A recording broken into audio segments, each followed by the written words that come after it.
And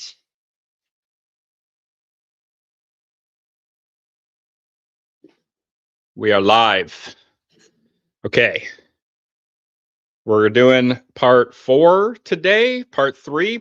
I don't know how long this is going to take. We're doing more reading the Gobekli Tepe site management plan. We are on page 53. There are 2 prior videos, each over 2 hours in length. Hopefully I can go more tonight because I am allergic to cats. That's unlikely, but we're reading the entire thing, the entire Gobekli Tepe site management plan, so that we know what is in it. That's the whole goal. You want to know what's in the site management plan? This is the plan to manage the archaeological site or heritage site in this case, both. SVT. Yeah, so I forgot to put the banner up. Let me do that. Hold on a moment, kitty. You want to get down? Hassan Piker should learn from me on how to treat the little babies. So at the beginning, if you're joining this not live, I should have said this already. There'll be little markers down below when I start the actual content, but when I do this live, I leave a little bit of time in the beginning for people to come in. Oh, you good? You okay? You can go down. You don't like the microphone? How's that sound? Can anyone hear that? Oh my gosh. He just loves rubbing his head on anything. Is this some cat ASMR right now, accidentally? Is anyone even in the comments? I don't know if anyone's on YouTube or on Twitter. People maybe think I lost my mind. That's what I'm going to do now. We're doing cat ASMR videos. We are no longer an anthropology channel here. Cat ASMR. You good? You want to get down? Your little baby mancoon. He's not a baby. Oh, gosh. This is the most loved cat on the planet. Where are we at? Am I not getting any comments? Am I live? Sorry, I need to. This is a both-handed activity. Oh, he's going to eat my mic cord. Wait, can you guys hear me? Oh, crap. I'm talking to myself here. Okay, buddy. You like the cord, don't you? Don't lick the cord. No, don't bite the cord. Ugh. 1 on YouTube. Yeah, I think people are not enjoying these live streams, but I'm sort of committed at this point. I just got to do it. I'll come back. I'll do some good slop content for everybody. We'll get some jubilees going, maybe some new Michael videos. Also, these are the plan for these is going on.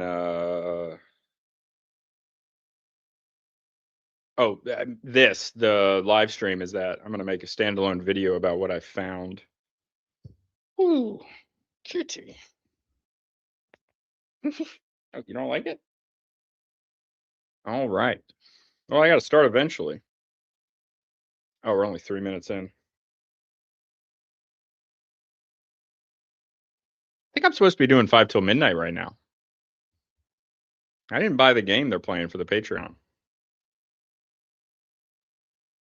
One of them will be in here yelling at me eventually. Are you okay? You good?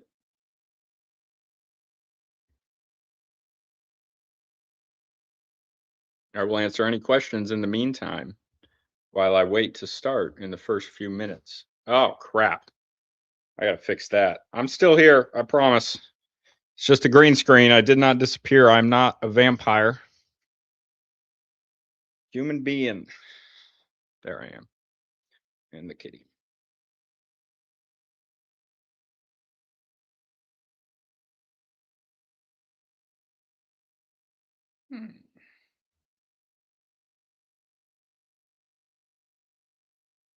Oh, man. I don't have my green screen here. I am allergic to cats. This is going to cause issues. Are you okay? You look scared. Ow. Okay.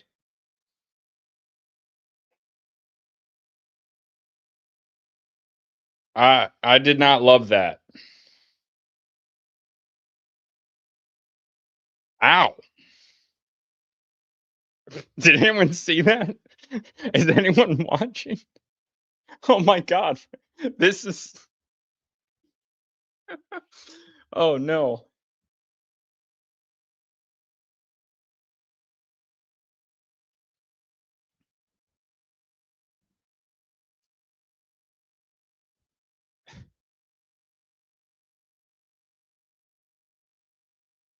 Oh no. My computer's freaking out. Am I still up here? Yeah, I am. What is happening? Okay.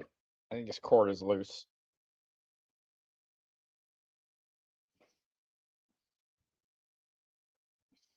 Okay. Huh? Oh, did I bump this? I'm sorry, everybody. Now you're coming back in here? You just scratched my face, bro. Why? What did I do? Is it crazy?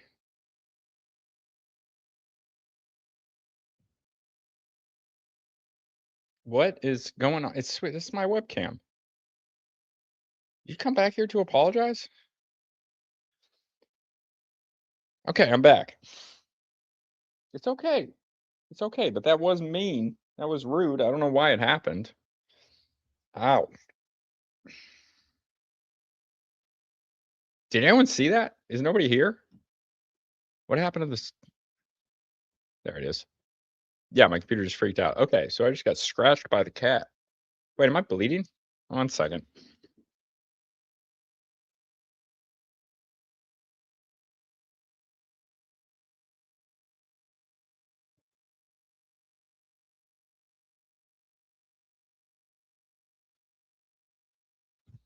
Nope, I'm not bleeding. Just some cat liquid. Okay. I need to make sure.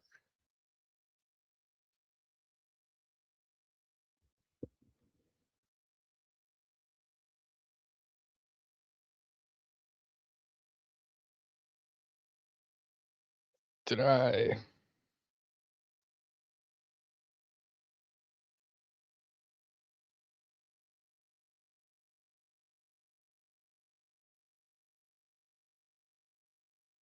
Okay. Is my audio working? I gotta check this myself. Which is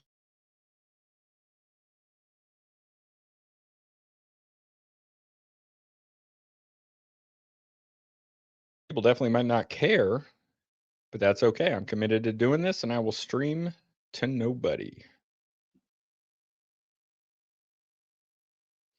Let me just drop the timestamp in the thing.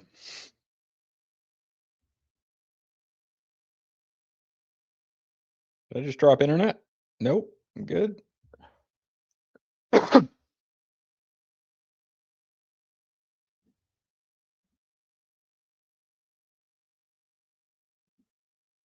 Okay. I don't know what I just clicked on. What is killer? Did I just download malware? Killer Intelligence Center? What the fuck is going on? Okay, I'm sorry. Maybe this was an update?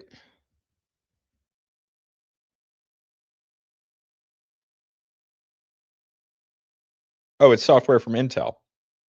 Oh, okay, never mind. No problem. I did not download spyware. Okay.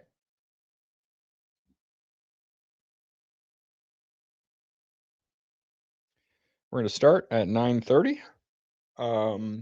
Like in the video. Start on page 53.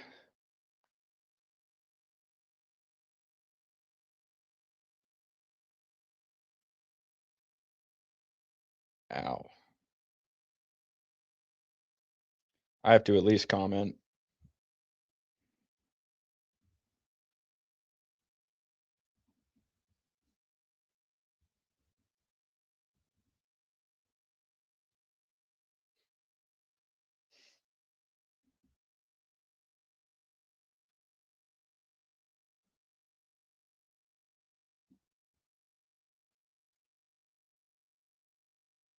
Okay, I got to get through this. So let me change that again. We're going to start at 10. So what we are doing, Starting at 10 minutes exactly is we are on page 53. This is now part 3, and I'm going to read through as much of the rest of the site management plan as I possibly can. This is the site management plan for Gobekli Tepe, starting at page 53. The section is chapter 3, I believe, but regardless of whether it's chapter 3 or not, it is research and state of conservation.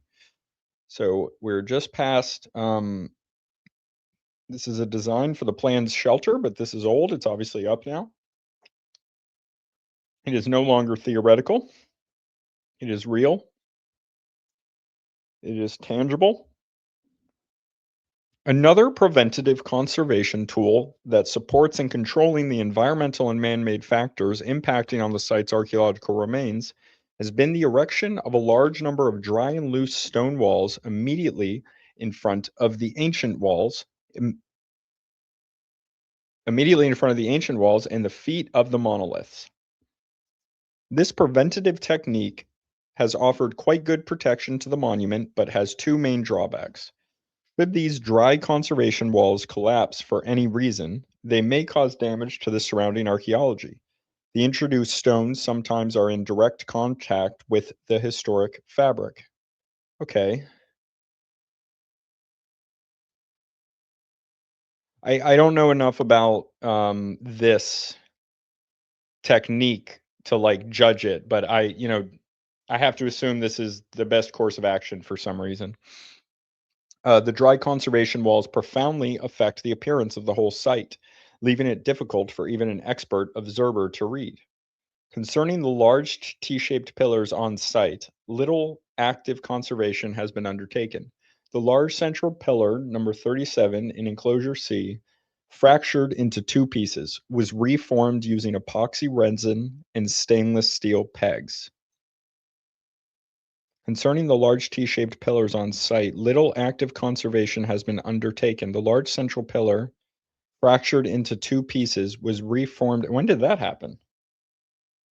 Do people know about that? Okay, that's interesting. Stuff does happen, but why did that happen? The large monoliths within the excavation frequently require additional support. In enclosure D, the central pillars are kept in position using wooden shores, further strengthened by steel cables spanning excavated areas.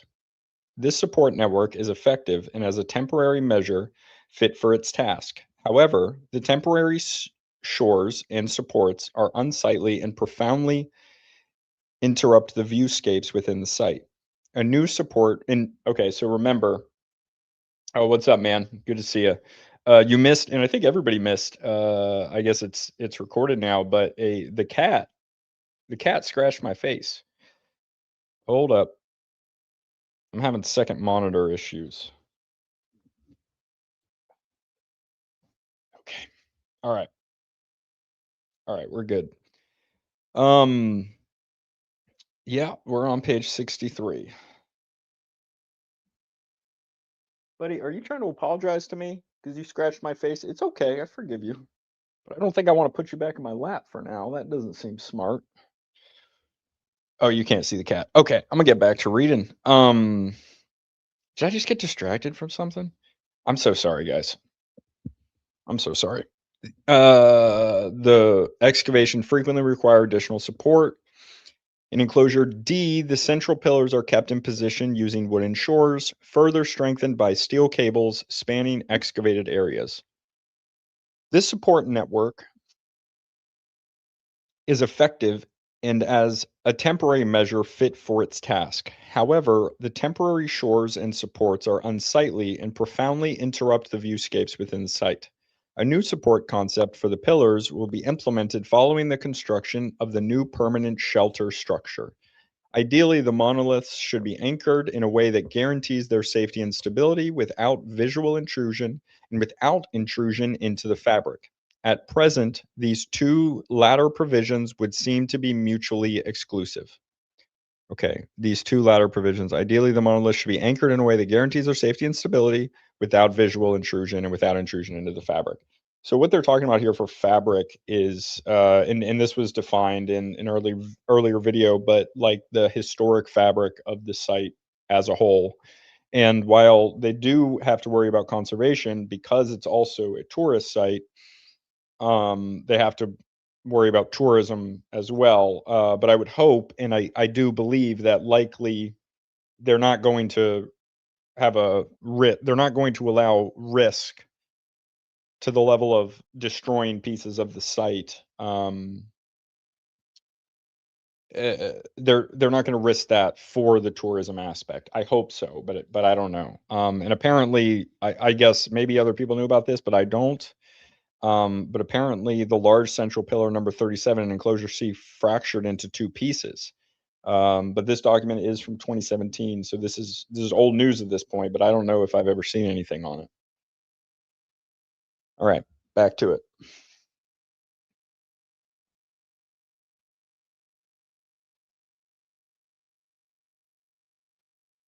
I think it's shadow banned. No one's watching this. But I will keep reading.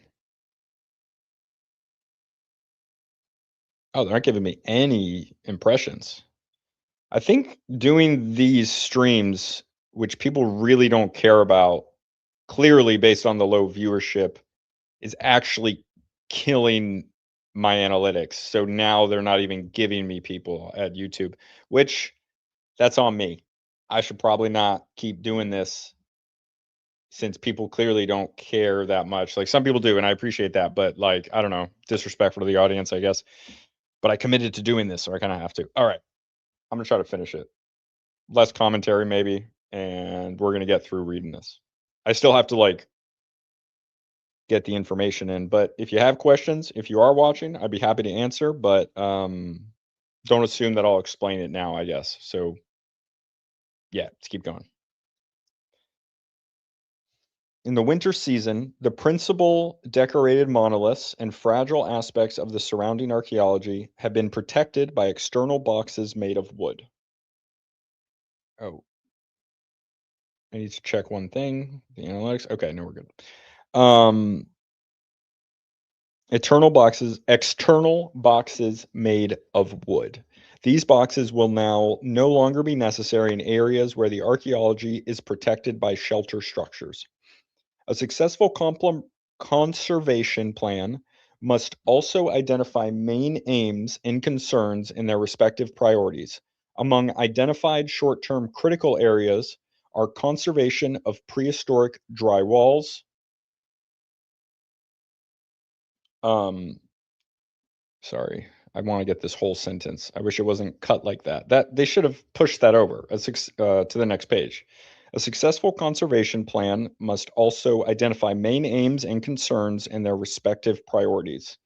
Among identified short term critical areas are conservation of prehistoric dry walls, the deterioration of which commences immediately following their excavation. Deterioration is triggered and sustained by fluctuations in temperature and humidity, precipitation, and wind erosion.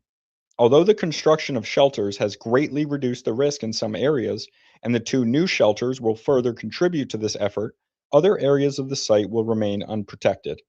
A number of different conservation measures can be considered. These range from controlled backfilling of affected areas, just so you know, this is standard practice in archaeology, there's nothing weird there, to repointing and recapping of excavated wall structures. Conservation of lime plaster floors, terrazzo floors, the erosion of which, similar to the dry stone walls, commences directly subsequent to excavation. At present, the best method of conservation, sorry, at present, the best method, at present, at present, the best method of conservation is a backfill layer of fine sand slash sieved earth. It's through like chicken wire, which you would have when doing archaeology already. It just that's how you sift through the dirt, the soil. Really, it's not just it's clay and whatever.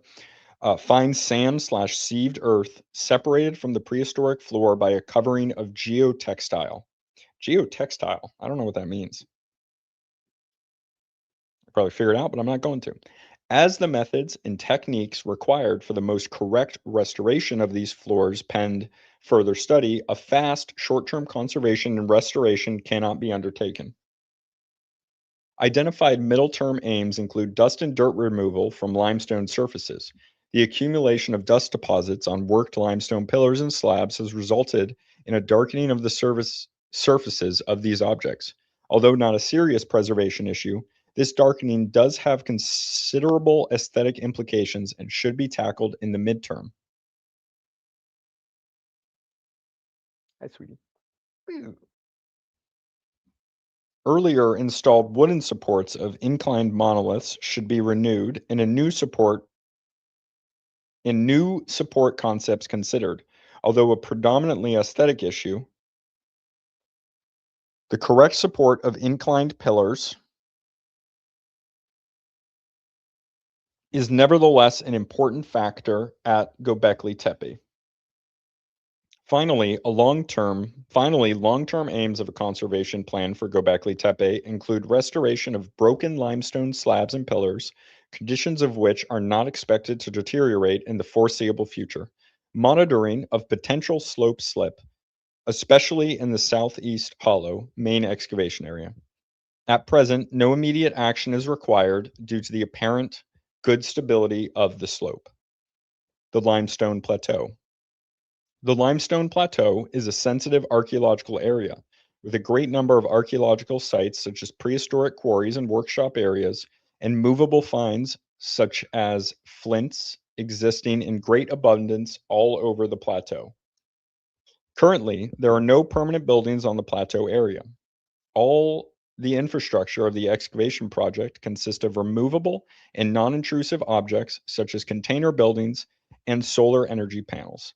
However, since 2012-2013, infrastructure developments have been introduced to the site, and especially the plateau area. For details, see Chapter 4.2.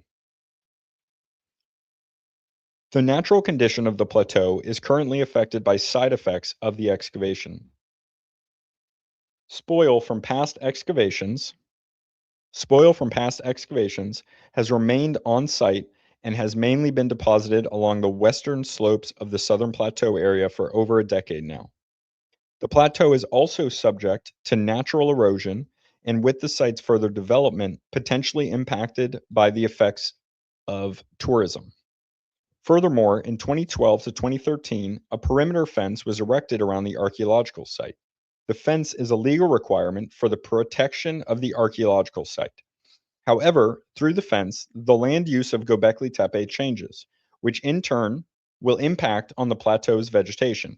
The thin vegetation of grass and small shrubs used to be grazed by the livestock of the local villagers, a natural control of vegetation. With the erection of the fence, the site is no longer freely accessible. This may have also an impact on the growth of vegetation and related fire hazards during the hot summer months. Okay. Okay, so they put up a fence. It's a legal requirement, I believe, under Turkish law, um, on the plateau's vegetation. So the thin vegetation of grass and small shrubs used to be grazed by the livestock of local villagers. Okay, so the livestock used to naturally cut the grass, basically. They used to eat the thin vegetation. And this is like natural steppe environment, by the way. And now, because there's a fence that's been put up, and unfortunately that affects the local community as well, because they've lost that land that they used to graze on, I guess. I don't know how big of an impact, like how available it is, but I assume there's a couple herders that are not happy about this. Obviously this is very important, but I hope that those people are somehow, it doesn't put them out too much, I guess. But regardless, now now the vegetation is not being controlled naturally by those animals, which has an impact on how the site looks, and it could, if other things could grow. So yeah, that's a very in-depth thing. Oh, and yeah, and related fire hazards, the growth of vegetation. So if it gets really dry and there's lots of dry plant matter around, there can be a fire because the foliage isn't controlled. Gosh, they were thinking about a lot of details in this thing. Like, it's crazy to me that this like wasn't followed, I guess. Not all of it, of course.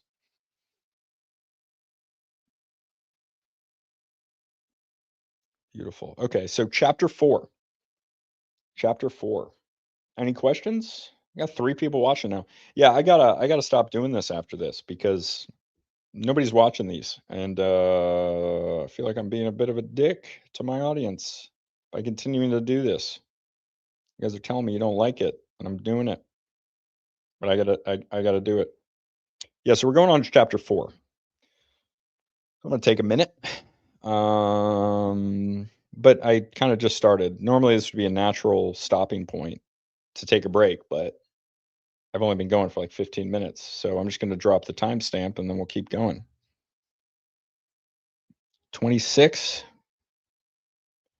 chapter 4. Okay, so we're doing chapter 4, the development of the site and its region. I am reading the entire site management plan for Gobekli Tepe so that we know what's in it. So, chapter 4. Look at those beautiful T-pillars with these beautiful aminals on them. Those flamingos or something, giraffes, I don't know. Be whatever you want them to be. What page are we on? 59. Sweet. Situated in Sanliurfa province, Göbekli Tepe is in a region of Turkey that, being subject to official economic and social development agendas, has undergone significant change in the past years and will continue to do so for the years to come. With tourism constituting a major development factor, Sanliurfa and the nearby Göbekli Tepe are a focal point of the regional development, and new tourism infrastructure developments are in full progress and visible in the entire area as of writing this site management plan. The chapter gives an overview of the current developments in Sanliurfa and the rural areas around Göbekli Tepe, also providing background information on the general socioeconomic conditions of the region and its cultural history. In the second section, it then moves on to document the current and planned infrastructure at Göbekli Tepe, meant to prepare the site for its further use as one of the major tourist destinations in the region.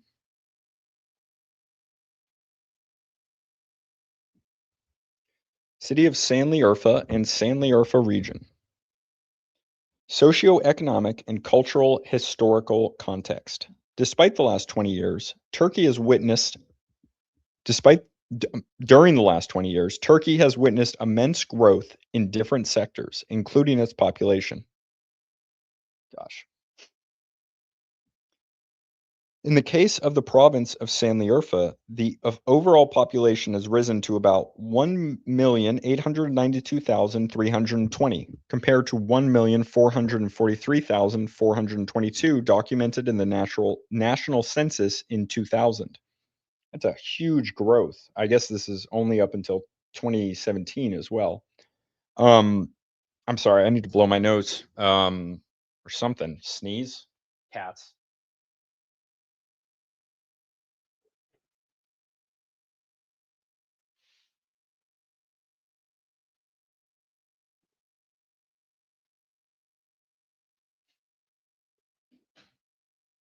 Oh,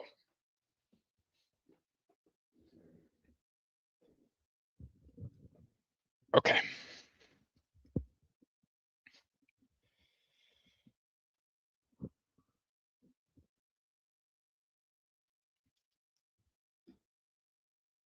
The capital of the province, also called Sanliurfa, is home to about 788,956 inhabitants,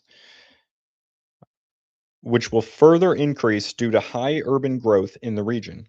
In addition to that, being situated within the southeast of Turkey, the province of Sanliurfa is located on the country's border with Syria.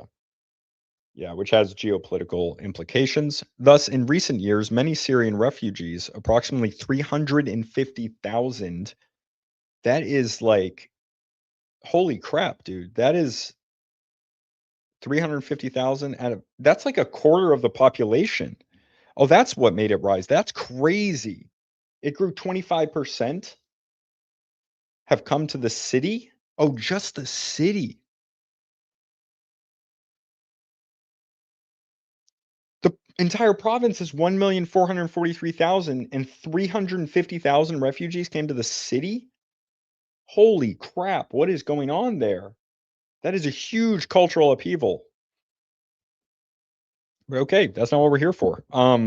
There's a mix of ethnic groups inhabiting the region. However, the majority of people living in the provinces share the same religion, Islam. The Muslims of the area fall into two groups, Sunni and Alawites. Only small minorities belong to the Christian and Jewish faiths. The regional economy of Sanliurfa is largely based on agriculture, mainly on the plantation of cotton, wheat, and barley. This is due to the province's high quantities of arable land, especially in the Haran plain. Since the beginning of the implementation of the Southeastern Anatolia project in 1995 and the subsequent change from dry to irrigated farming, the production of cotton has tremendously increased. A second major branch of the agricultural sector is farming. The livestock held in the region.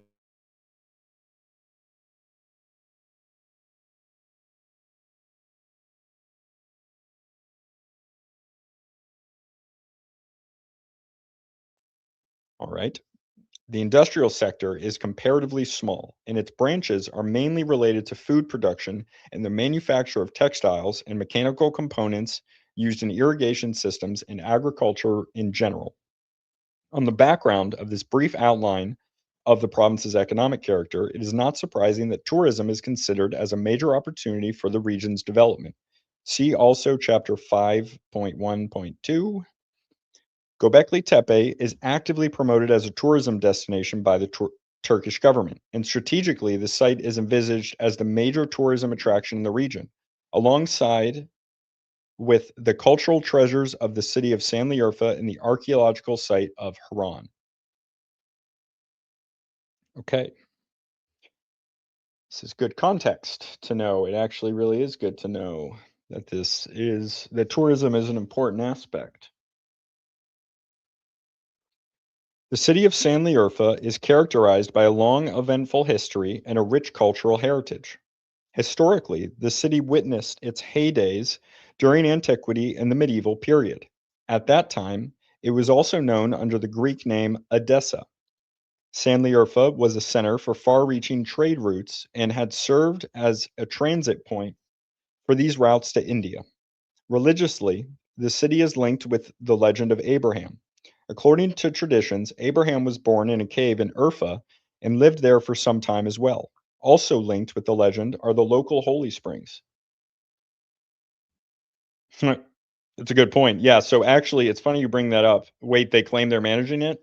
Um, this site management plan was published, revised in 2017 to be active for a 5-year period until January 2022. So it's actually out of date. It's expired at this point by almost 4 years. But at one point they said they were managing it. I don't know what's happening now, but it's very strange. Also linked with the legend are the local holy springs and carps like the fish, living in basins adjacent to the Halil Rahman Mosque.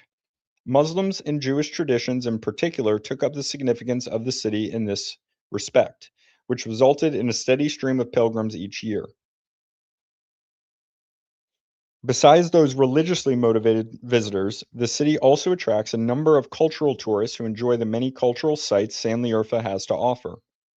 Sanliurfa has also been internationally recognized, as it was accepted as a member of the League of Historical Cities in 2011. What a ridiculous. The League of Historical Cities. It's like the worst superhero club you've ever heard of. Okay. With the increasing focus on tourism in Sanliurfa and the growing popularity of Gobekli Tepe, the site plays a significant role in the planning objectives of the city. Okay, that's interesting. That's very, very interesting. Within developments in the city and the region. Within Sanliurfa, there are many visible changes related to the touristic development of the region, most of them revolving around new hotel constructions in order to expand the number of accommodation facilities. Some of these building activities are to provide benefits for the historic town of Sanliurfa, also, as some of the suitable houses are adapted to be used as smaller guest houses. All right, that's great. The historic town has already seen a few conservation products projects in the context of a cultural heritage development program and will continue to do so in the context of the EU funded project Revitalization of History in Sanliurfa. So now the EU is involved, the city is involved, the EU is involved, the WEF is involved. This is crazy. I mean, it could all just be nothing, like, but it's just the stakes are just getting higher.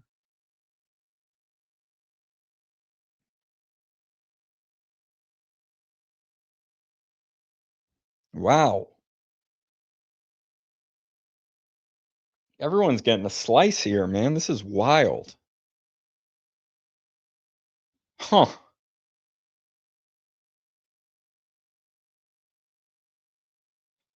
I could very well see them building a touristy village around it, drilling, digging, and dumping sewage. I don't know. No, I mean, it is still they wouldn't do that, I don't think. I don't really see this as them, like I don't think anyone wants to see the place ruined. I think they want it to do very well, but I think there might be an overemphasis on the tourism aspect of this, which takes away from the value of it as an archaeological site. I think they could be a lot more efficient without it being a touristic site. And that's really playing a factor here, which is okay. I mean, it's nice that people are able to get involved with it, essentially, like that people are able to see it. But there's a conversation to be had about like how important communicating this stuff is and how important it is to actually continue to excavate the site. And I think there's a balance, but I think that they might be going too far towards the tourism aspect, essentially. But that would be my opinion, and I don't know. And I don't know how much it's affecting it, but like standard practice would be to rebury the places that you've excavated.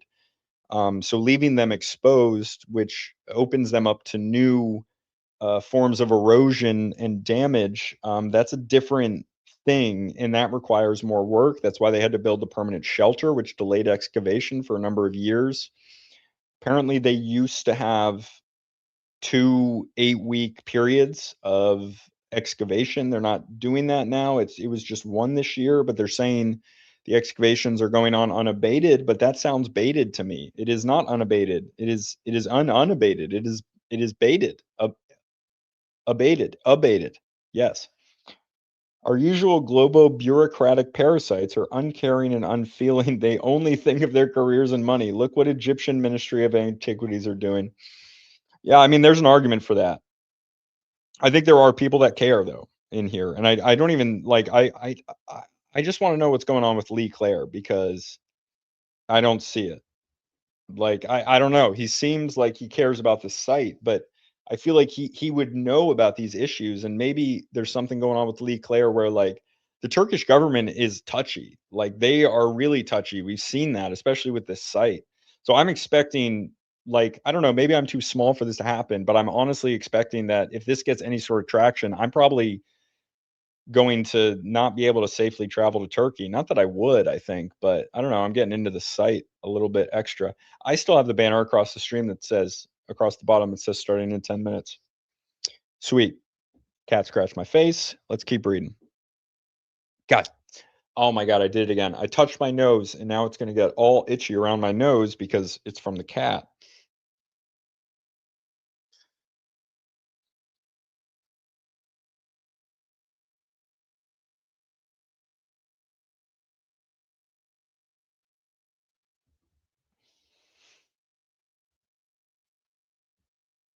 We're reading. We're reading. We're reading. Once I remember where I was. Okay. The major infrastructure projects responding to the expected increase of tourism in Sanliurfa include, in particular, the new Gap International Airport, opened in 2007 in just about 40 kilometers northeast of Sanliurfa. Oh, okay. And the recently completed major building project of a new archaeological museum set close to the historic center of the city. Wow. So there are like a lot of things going on with just the city in the area. That's that's wild. Okay. I'm glad I'm reading this whole thing. It does suck, frankly. It does suck. And nobody cares except for the people here. Sorry. You guys are very important. The new archaeological museum, which opened in 2015, is one of the largest archaeological museums in Turkey. Okay. Change that color. Oops. That's very interesting. The museum is complemented by a surrounding archaeological park and has replaced the former, considerably smaller museum in the center of Sanliurfa. Like its predecessor, it features archaeological exhibitions on Haran, on rescue excavations in southeast Anatolia, and of course on Gobekli Tepe. In fact, an entire floor is dedicated to the site and the artifacts discovered there. Wow. In fact, an entire floor is dedicated to the site and the artifacts discovered there. Gobekli Tepe. The museum provides essential information and contextualization of what visitors experience and observe on site. It will require additional support in this function through a new information and visitor center, which is currently under construction at the entrance to the Gobekli Tepe site, some 1 kilometers from the Tell, at the entrance gate to the archaeological site, and funded by Dogus Holding. That's like the WEF, I guess, or are they associated with the WEF? Say Sahank Initiative. Beyond the urban region of Sanliurfa, the rural surroundings that provide the setting. Okay, see these images. View to, that's beautiful. Construction of water channels. Coaches parked on the plateau. Okay, so they're bringing in big tourist buses full of people. Visitor building. Well, that's a nice building. Looks like it could be in the frickin' the American Southwest. Back to what the words were. Beyond the urban region of Sanliurfa, the rural surroundings that provide the setting for Gobekli Tepe have been subject to recent modern infrastructure developments. 2. Here, developments in particular occur in the form of water channels, roads, and pylons for signaling/electricity.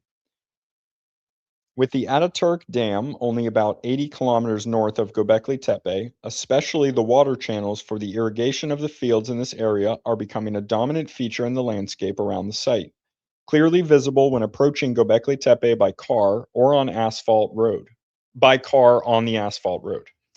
There is an extensive channel network in the area around the site, partly completed, partly still under construction. Presently, this prompts no negative effects on the site. Most likely, potential impacts will be restricted to issues of visual integrity, as Gobekli Tepe affords long views over the surrounding terrain. Looking to the northeast/east, the construction of channels is currently visible due to excess rubble positioned on heaps next to the trenches. As these heaps will be cleared at the end of construction, visual integrity will be restored. Okay. In the wider and closer surroundings of Gobekli Tepe, fields, pine tree plantations, and small settlements still dominate the view. However, traces of new infrastructure developments are visible, such as a new building in nearby Orensik or new pylons close to the site. Also, the quarrying of limestone in this area is a relevant development factor. Though not too intrusive yet, these developments around Gobekli Tepe indicate a change of the landscape that should be monitored, just as the threat of urban sprawl that might become relevant with the continuous urban expansion of Sanliurfa. The infrastructure and development at the site. Gobekli Tepe is a remote yet well accessible archaeological site. A recent improved asphalt road connects the site to the motorway D885, a north south connection passing close to Sanliurfa, southwest of Gobekli Tepe. The more money they invest, the larger the bureaucratic machine needed to manage it. That is true. The larger bureaucratic machine, the more funds are needed to operate. This is an endless circle. Yes, and they never cut departments. Once they're there, they're there. Once these like social institutions, once they're in place, they're entrenched because there are people to advocate for them that are being paid by the state itself, and they're in effect able to just leech. I don't know how or if that's happening here, but that is a thing in general. I'm just going to look through and see what the rest of this looks like. We were on page 61. Just to get a context to where we're at, almost chapter 5, which is current management context. This is going to be dense.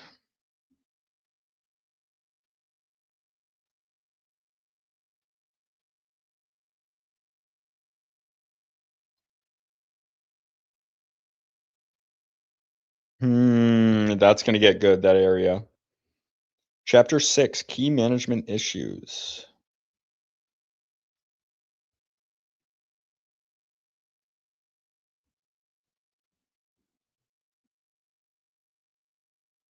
Oh, this is crazy. This is too much, man. I got to get through it, though. I committed to this. I bit off a lot.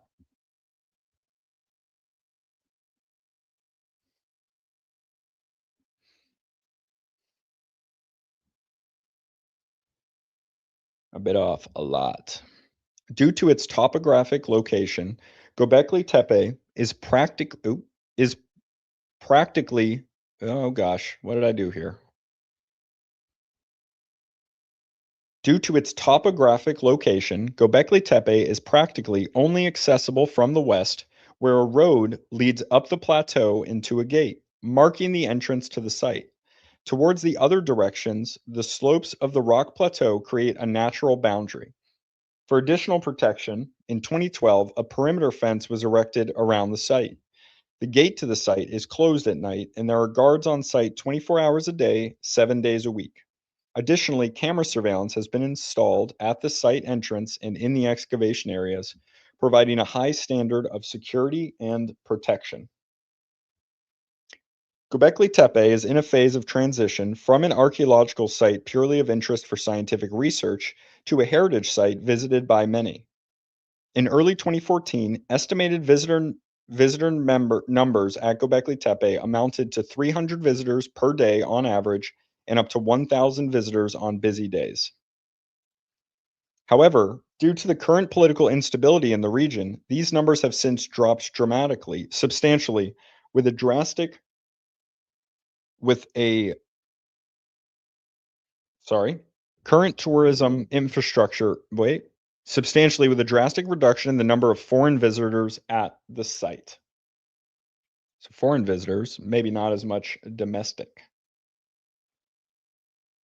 Current tourism infrastructure includes a visitor building at the main entrance to the site, 1,000 meters from the excavations. This building provides some basic facilities such as toilets, a small cafeteria, rest areas, and a souvenir shop. This building is currently being expanded, and a second building, interpretation slash exhibition center, constructed just a few minutes further north. To the east of these buildings, car and coach parking facilities are also under construction. The project is sponsored by Dogus Holding Sehink Initiative. I didn't already read that. Did they just say that somewhere else? Or did I just read the same thing again? Am I crazy? In 2014, a ticket system was put into place. Visitors are allowed to access only around. Wait, did I read that? No. No, I didn't. I don't. No, maybe I did. I don't know. I should know that. I need to make sure I also get this information in.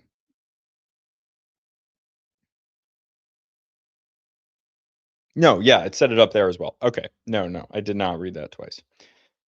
In 20 in 2014, a ticket system was put into place. Visitors are allowed access only around the major excavation area. Meanwhile, there are established paths, wooden walkways, which lead around the site, thus ensuring a secure and enjoyable visit. Along the way, there are several interpretation boards giving basic information on the place and its meaning. Large parts of the tell and the adjoining plateau remain inaccessible to visitors. The plans, as developed by the Turkish authorities, essentially define four major areas in the visitor infrastructure of Gobekli Tepe. The first is the meeting area at the foothill of Gobekli Tepe. Here, outside the perimeter fence and the protected archaeological site, the major facilities funded by Dogus Holdings Seyhank Initiative are presently under construction. From the meeting area, visitors walk to a close by entrance area from which a shuttle service takes the visitors to the top of the plateau. The distance covered by the shuttle service is about circa 900 meters. Once the visitors have reached the plateau, another entrance area provides smaller facilities such as a terrace, rest area, a souvenir shop, and staff service facilities. The facilities in this area have been erected on the plateau and hence within the protected archaeological site. Finally, the actual area to be visited is comprised of the main excavation at the southern slope of the tell. Visitors can walk the circa 200 meters from the plateau to the main excavation. Once there, they follow the installed wooden walkway above and around the excavated archaeology, which includes a footbridge incorporated into the permanent structure, which is presently under construction of 2016. This site management plan was written in originally, I think 2014, and then revised in 2017. So certain parts of it, which I don't think isn't, I think they should update all of it. I mean, I'm reading the whole thing. It feels like they could have gone through and edited the whole thing, but it's talking in the past. It feels like these parts should have been checked for in editing, but whatever. They had a lot going on. This new membrane shelter is not only a major tool in the conservation of the excavated archaeology, but will also serve as the focal point for visitors on site. The visitor concentration on one single spot at the site is further intensified by the fact that the northwestern part of the tell and the surrounding plateau areas are not open to the public. There are currently no plans to make this terrain accessible in a secure and sustainable way. There are currently no plans to make this terrain accessible in a secure and sustainable way. Okay. As a result, visitor traffic will be concentrated on a very limited space, an essentially linear pathway of about 550 meters in length. Main pathway from the entrance area on the plateau to the excavation, circa 200 meters. Footbridge incorporated into the membrane shelter, circa 100 meters. Footpath around the main excavation area, circa 250 meters.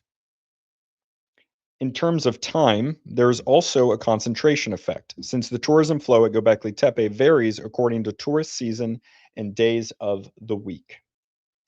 This concentration effect will need to be monitored. EU4, of course. EU4. Come on. Ain't nobody got time for that micromanaging 19th 1940s BS. Hell no. EU4 all day. Okay. This concentration effect will need to be monitored and managed carefully throughout the management of the visitor flow and the development of according visitor regulations, amongst others. This is not only crucial with respect to a satisfying visitor experience and health and safety on site. Also, the long-term conservation of the site will depend on a careful visitor management.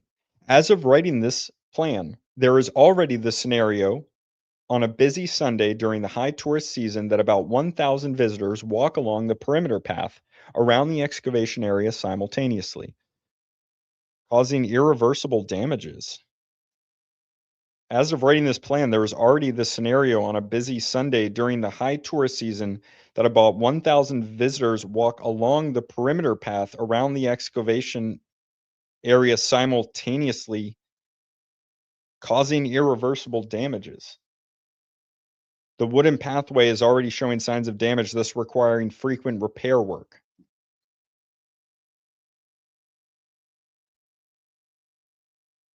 The wooden footpath is already showing signs of damage. In spite of implemented visitor management policies, the site is still at risk with respect to additional forms of degradation, such as increased littering and fire hazard through glass bottles and smoking. Oh my God. That's not good. That's really, really bad. They should be able to manage that. Like, that should be heavily punished. What is. Wow. Okay.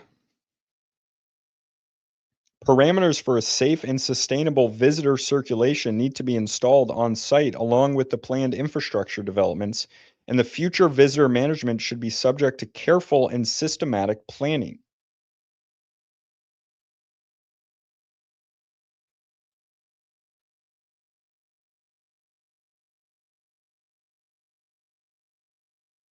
Is there visitors on the pathway to the main excavation? Litter at Gobekli Tepe.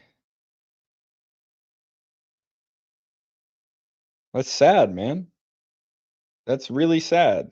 That sucks. Why is that happening?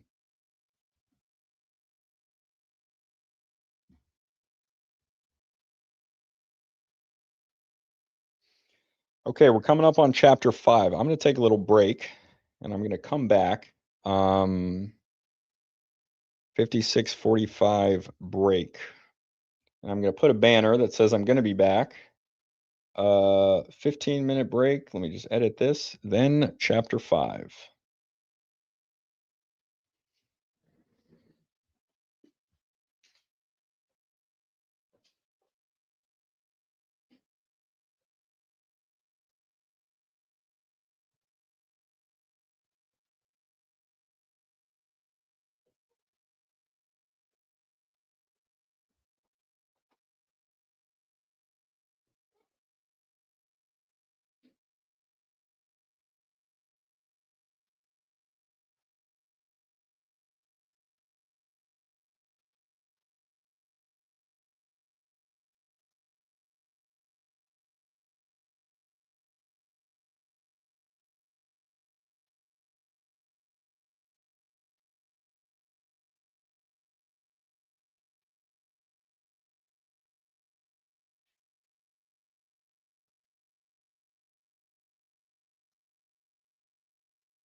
Alrighty.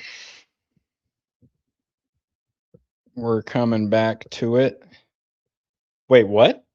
Viewer numbers gone up? Oh no, now it's 0. Now it says 0. Nobody's here. Viewer numbers gone up since I left. Diabolical. It says no one is here right now. That's okay. This was a bad idea for a live stream. This is not interesting, but I am committed at this point. So we're doing it. Oh, one person. It says now one person is here. That's nice. Sorry, 1 second. I'll be back into it. Oh, you're here? Oh, Hoplite official. You've been here the whole time. Yeah, EU4, definitely, bro. Definitely EU4. All day. Love EU4. I just gotta finish this thing. I took the break sign off the screen way too early because now it looks like I'm just being crappy. But it doesn't matter. Do what I want. No, well, it does matter. I'm not saying it doesn't matter. I guess I did just say that, though.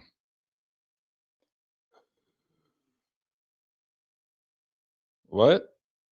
Somebody just yelled for me in the other room. Huh?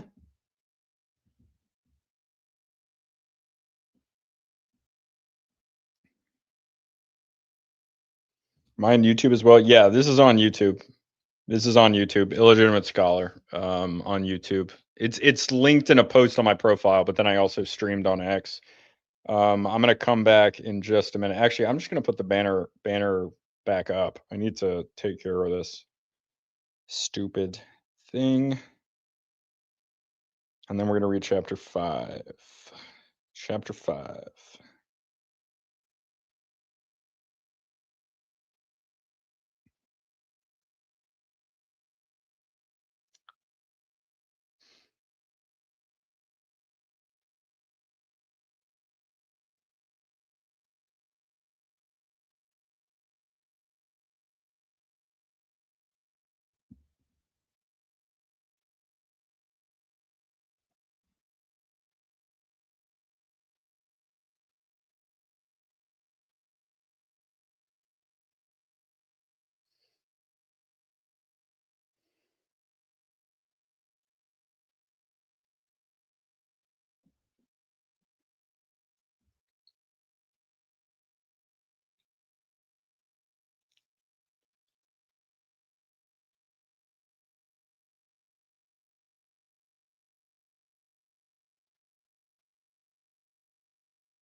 All right.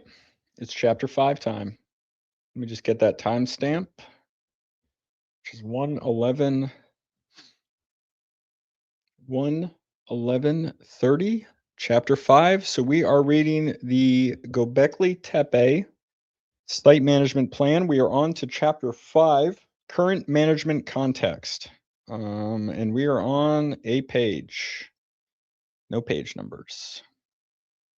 No page number there. All right. We'll have a page number on one of these pages. I guarantee it. Remember to turn the banner off. Now we're flying. Look at the comments. Switch to YouTube. Thanks. And subbed. I appreciate that, man. Usually this content is a little more entertaining, so don't judge me off of this. Check out the full videos, the whole long-term videos, both the standalones and the podcast. But for this, I've committed to reading the entire site management plan live, so I have to keep doing this, and it's taken me much longer than I anticipated. But we're almost halfway there, and we've been doing it about 6 hours. That's not good. But we're doing it. I'm committed. The site management system for any heritage site is determined by a set of management parameters that constitute the given context or framework within which the future site management system needs to operate. These management parameters include the existing national, regional, local legal and policy framework, the existing institutional framework, and the allocated resources for the management of the site, as well as the stakeholders and their interest in the site. Legal and policy framework. The existing okay, I'm sorry. I need my water. Oh my gosh. Amateur hour.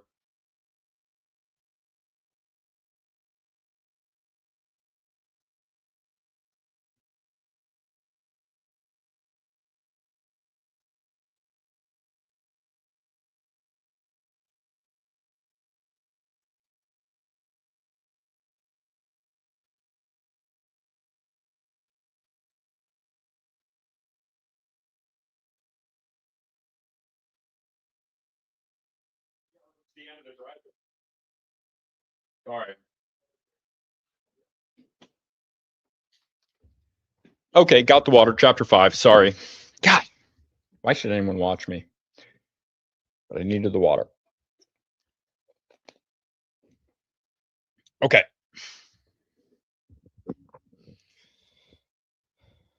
The existing legal framework constitutes the basis for any management of Gobekli Tepe. It defines the criteria for the site's status, protection, and conservation as cultural heritage, and it is the mandate that empowers people and institutions to conserve and manage the site, governing all aspects of a future site management system. Policy in the form of projects and programs relating to or being relevant for the conservation and management of Gobekli Tepe constitutes an important planning context in this respect. Turkey has a comprehensive legal and policy framework for heritage places. This working document can only give basic information on the cultural heritage legislation and policy documents considered relevant for site management of Gobekli Tepe. An updated version of a site management plan will need to identify the legal and policy framework in detail and in particular with the regional and local planning conditions and the legal framework defining those conditions. Oh, wait. So what the heck? This working document can only give basic information on the cultural heritage legislation and policy documents considered relevant for a site management of Gobekli Tepe. An updated version of a site management plan will need to identify the legal and policy framework in detail. So they haven't done that then. That is really not good. Here, highly relevant for an efficient and successful management of Gobekli Tepe is the identification and recognition of existing spatial, environmental, and building planning instruments. Legislation. The primary law governing the protection of cultural and natural heritage in Turkey is the Protection of Cultural and Natural Properties Law, number 2863, July 23rd, 1983, as amended by the law number 5226, July 14th, 2004. The law covers issues of the identification and protection of movable and immovable, cultural and natural property and sets out regulations and principles for relating procedures and activities as well as duties and responsibilities. For the implementation of the additional Article 2 of Law number 2863 added by Law number 5226 on site management, the regulation on the substance and procedures of the establishment and duties of the site management and the Monument Council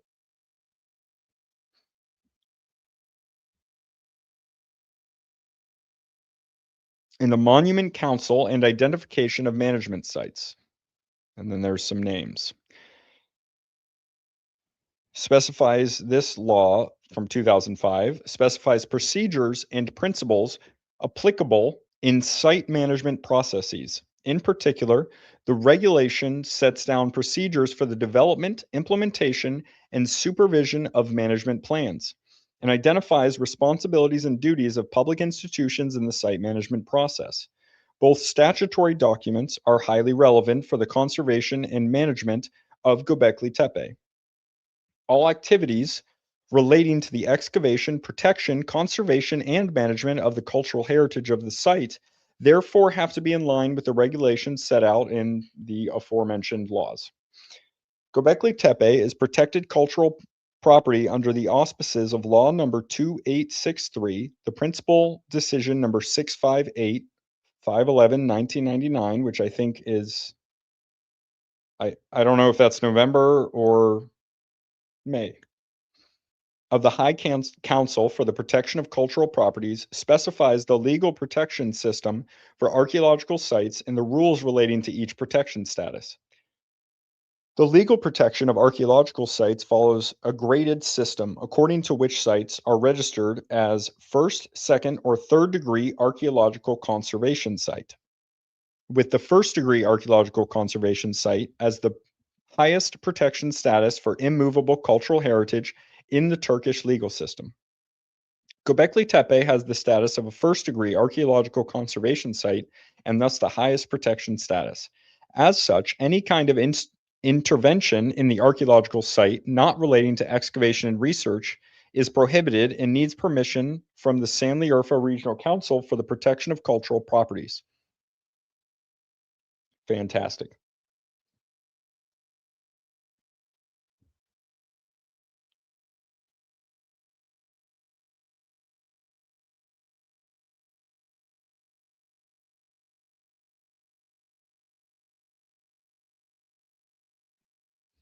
Also, Göbekli Tepe has the legal status of a heritage site, or an yeri, which implicates the officially driven development of tourism infrastructure on site, including the collection of entrance fees. On an international level, international and European conventions, such as the Hague Convention for the Protection of Cultural Property in the Event of Armed Conflict, 1954, the Convention on the Means of Prohibiting and Preventing the Illicit Import, Export, and Transfer of Ownership of Cultural Property, 1970, the World Heritage Convention, 1972, the European Convention on the Protection of the Archaeological Heritage, 1992, and the European Landscape Convention provide the statutory context for the management of the site.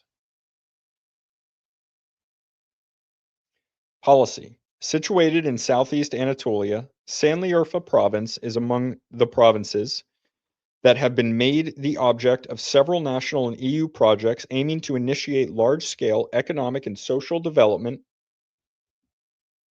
Sorry, I'm just going to answer this question. Like destroying sites to put up surrounding structures. Of course, tourism allows the destruction.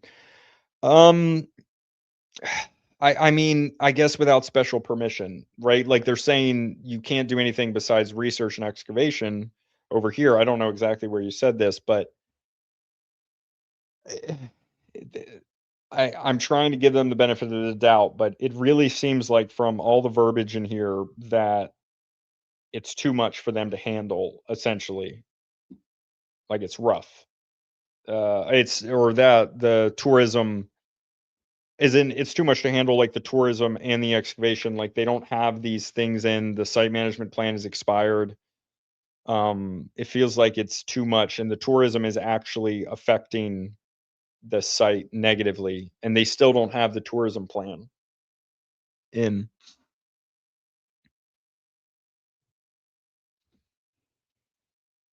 Okay, where was I? That's why I don't stop mid. That was my bad. Planning instruments that establish a regional planning context linked to specific types of tourism and promotional themes, such as certain tourism development zones, one of which also includes Şanlıurfa near Göbekli Tepe, GAP Cultural Tourism Development Zone, or Tourism Development Corridors, with Şanlıurfa falling into the so-called Faith Tourism Corridor. The city is promoted as a destination for cultural tourists due to its broad repertoire of historic places and cultural traditions, and tourism schemes aim to further strengthen the connection between the city of Şanlıurfa and Göbekli Tepe. Göbekli Tepe is envisioned as one of the major tourist destinations in the region, alongside with the cultural treasures of the city of Sanliurfa and the archaeological site of Haran. For example, in 2012 and 2014 at the ITB Berlin Convention, the world's largest tourism fair, Turkey prepared an individual booth for Gobekli Tepe. In addition, Gobekli Tepe is promoted in various ways, such as advertisement boards at Turkish airports and promotion articles in traveler magazines, and there is a steady occurrence of the site in popular magazines and media like the internet. Revitalization of history in Sanliurfa is a major EU-funded project, also aiming at the promotion of Sanliurfa's tourism potential and the development of according infrastructure and revitalization measures. The project, actively developed with the support of representatives of the German Archaeological Institute and the Gobekli Tepe Research Project, has a budget of 9.5 mio. I don't know what that is. Euro, and covers a time frame from 2013 to 2017. They're talking in the past again. Funded actions will include the erection of 2 shelters at Gobekli Tepe, covering the main excavation area, and an excavation area at the. This is very unprofessional. They published this for 2017, and they're talking like that's the future. Like this was published in January of 2017, and they've done this several times throughout this.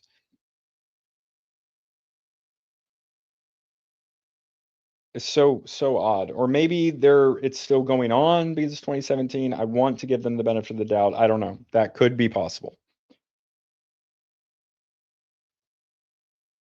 The aim is to preserve the archaeological heritage and to provide for a touristic development of the site.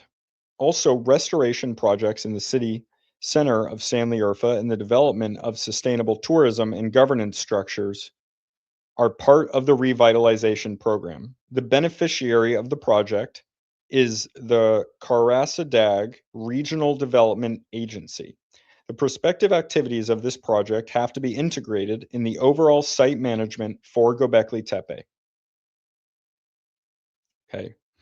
In the broader policy context, the Southeastern Anatolia Project, GAP, plays an important role in any development schemes for the area.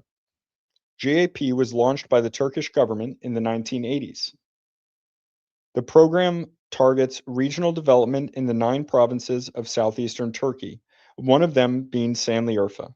Starting out as a program to develop land and water resources, it has grown to include multiple sectors such as irrigation, energy infrastructure, rural and urban infrastructure, health, and even cultural heritage. The region around Gobekli Tepe, amongst others, is subject to the development of irrigation and water infrastructure. Further developments in the context of the GAP project will need to be taken into account in the overall site management. Institutional framework and resources. The institutional framework should provide for the operational structure and working methods to allow efficient decision-making and facilitate all processes of a site management for Gobekli Tepe. According resources, financial, human, intellectual, are necessary to enable the institutional framework to carry out its mandate as defined by the legal framework.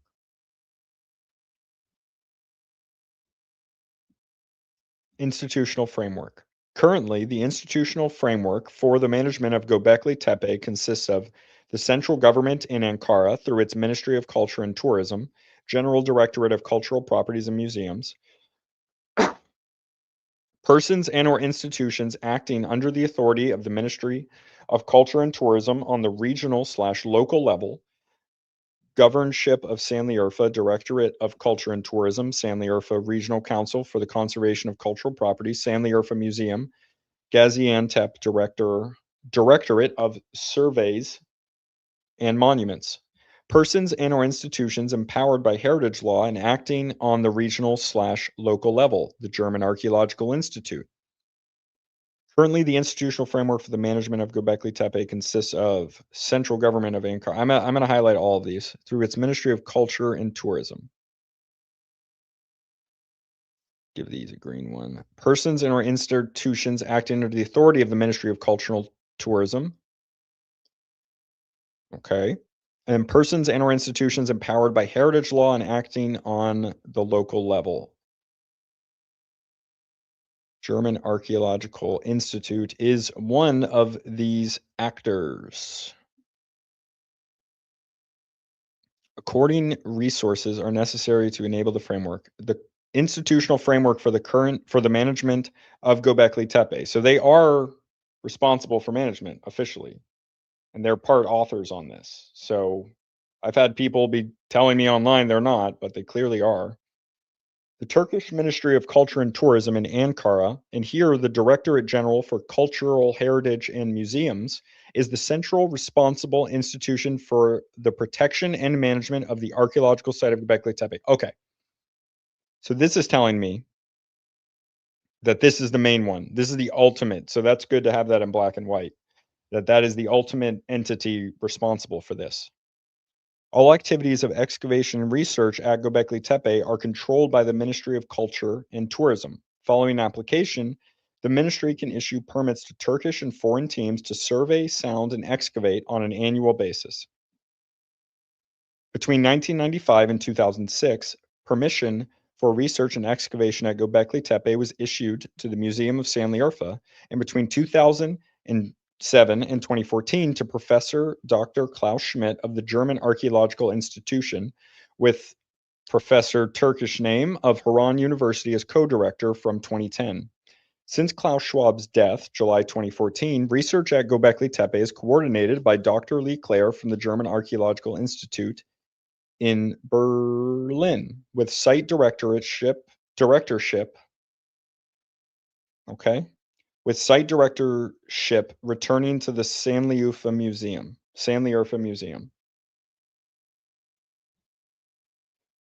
To exercise its supervising authority on the site level, the Ministry of Culture and Tourism appoints an inspector who is responsible for supervising and ensuring that all scientific activities at Göbekli Tepe, including excavation, research, conservation, finds management, are carried out in line with the legal requirement. Okay, the Ministry of Culture appoints an inspector who is responsible.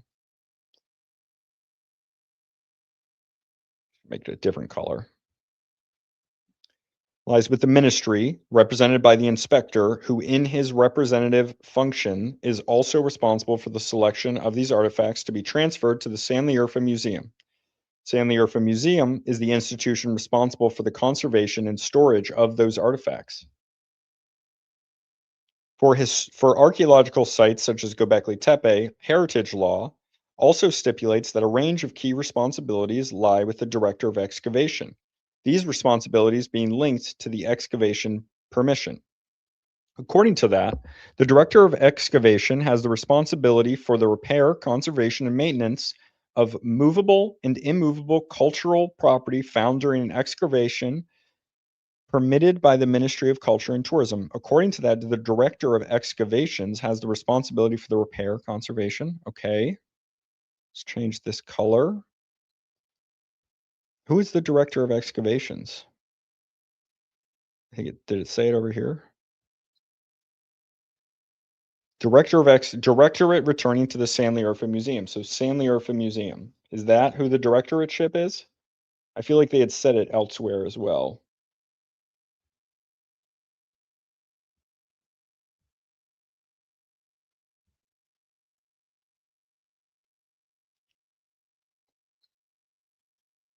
In between 2000, permission for research and excavation was issued to the Museum of Sanliurfa, and between 2007 and 2014 to Professor Dr. Klaus Schmidt of the German Archaeological Institute as co-director. Okay, but since Klaus Schmidt's death, July 2014, research at Göbekli Tepe is coordinated by Dr. Lee Clare from the German Archaeological Institute in Berlin with site directorate-ship returning to the Sanliurfa Museum. See, up here it sounds like they're implying that Klaus Schmidt was the director of excavation. But then Klaus Schmidt was the director of excavation, but now Lee Clare, who replaced him, actually didn't replace him as the director. He only replaced him as the head of the like a somewhat slightly lower level.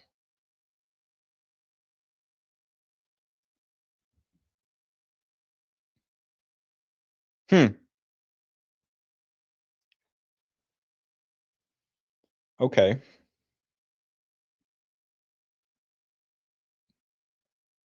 As of writing this plan that takes on this role, for any interventions into the site not relating to excavation and research, the San Leorfo Regional Council for the Protection of Cultural Properties is by law the competent authority. Any such intervention needs permission from the KVKB Council. This includes, for example, infrastructure projects and interventions relating to the conservation of the site, i.e., the erection of protection shelters at the tell or visitor infrastructure. Due to its character as an archaeological excavation site and its comparatively recent transformation into a heritage site, site management at Gobekli Tepe currently mainly consists of managing archaeological excavation and related research activities. According to legal regulations, this remains to a great extent the responsibility of the Director of Excavation, as described above. However, the current transition of Gobekli Tepe from a pure excavation to a cultural heritage site requires a change in the management structures.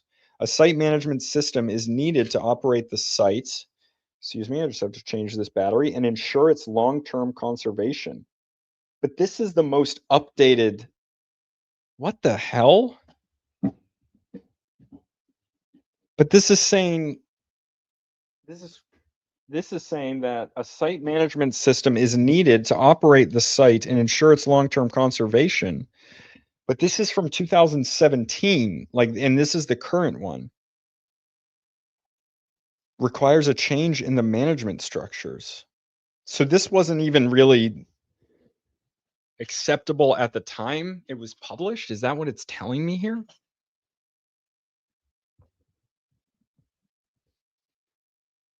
It's not good. Therefore, the director of San Leorfo Regional Council for Conservation of Cultural Property, Ferhat Karagazol Lou, was appointed as site manager in December 2016 in an advisory board. Was appointed as site manager. Okay. The director of San Leorfo was appointed in an advisory board comprising members from relevant university departments, together with representatives from the San Leorfo Museum, the German Archaeological Institute, and other individuals and or organizations that have interest in the area. Was established in December 2016.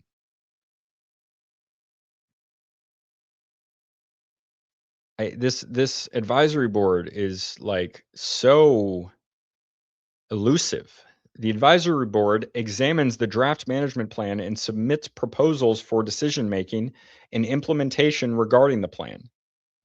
In addition to these, a coordination and audit board was established in December 2016, which examines and approves the draft management plan. Gobekli Tepe Archaeological Site Management Plan was approved by Coordination and Audit Board on January 2017. Okay.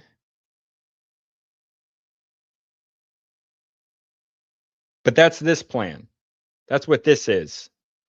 Why is that written in this? Because this is what was submitted to get approved. Did they just put that line in at the end? Whatever.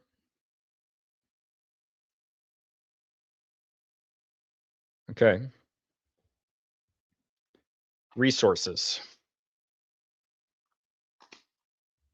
Can I start from the beginning? Hell no, dude. No one's even watching this anymore. It's YouTube is telling me, I don't know if that's incorrect, but I have never had this low of viewers. Two people live, but I'm going to continue. I committed to this, so I got to do it. But it's getting to the point where I'm actually being a little crappy to my audience because they're obviously telling me they don't like it, and here I am. I'm doing it anyway. You can't stop the autism. Maybe it's because I'm like repeating the words in the metadata, so YouTube is flagging it. That could be possible. That could be very possible. Because it's like it's actually not even showing it to people. Oops.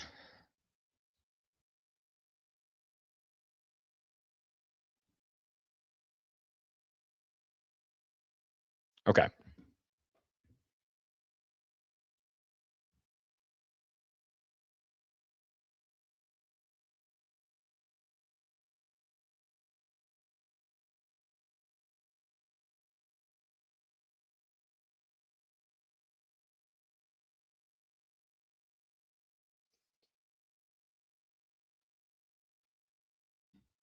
Resources. What page are we on? 70. The situation on the resources reflects the current organization of the institutional framework for the management of Gobekli Tepe. Resources, to a great extent, are provided by the German Archaeological Institute as the leading organization of the excavation at Gobekli Tepe and by funding partners of the DAI. Their focus is on conducting the research project, the funding of management aspects coming in as a subcomponent. The other major source of resources is the Turkish government. Accordingly, the following resources can be identified. The current human resources for the management of Gobekli Tepe consist of the employees of the General Directorate for Cultural Heritage and Museums, as well as the site inspector and the staff of the Museum of Şanlıurfa. Furthermore, the staff of the research project, in particular the excavation team employed by the DAI, constitute and provide essential human and intellectual resources.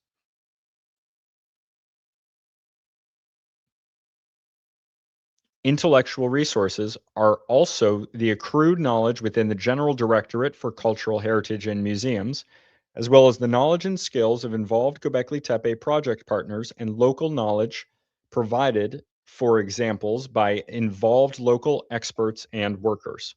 Financial resources for the management of Gobekli Tepe consists of the funds provided by the Turkish central government to pay for staff at the General Directorate for Cultural Heritage and Museums. Further funding is provided by the DAI and through funding partnerships of the DAI with national and international funding bodies that support conservation and management activities at Gobekli Tepe. The DAI is co-funding the operational budget of the excavation project, and since 2011, funding was also provided for the development of a working document for the site management at Gobekli Tepe, the result of this funding being the document at hand.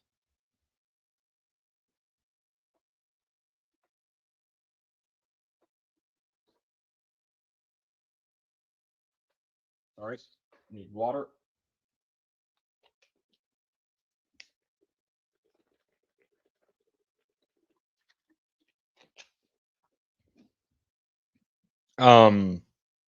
There are 146 pages. There are many pictures, though. There's lots of pretty pictures for my dumbass.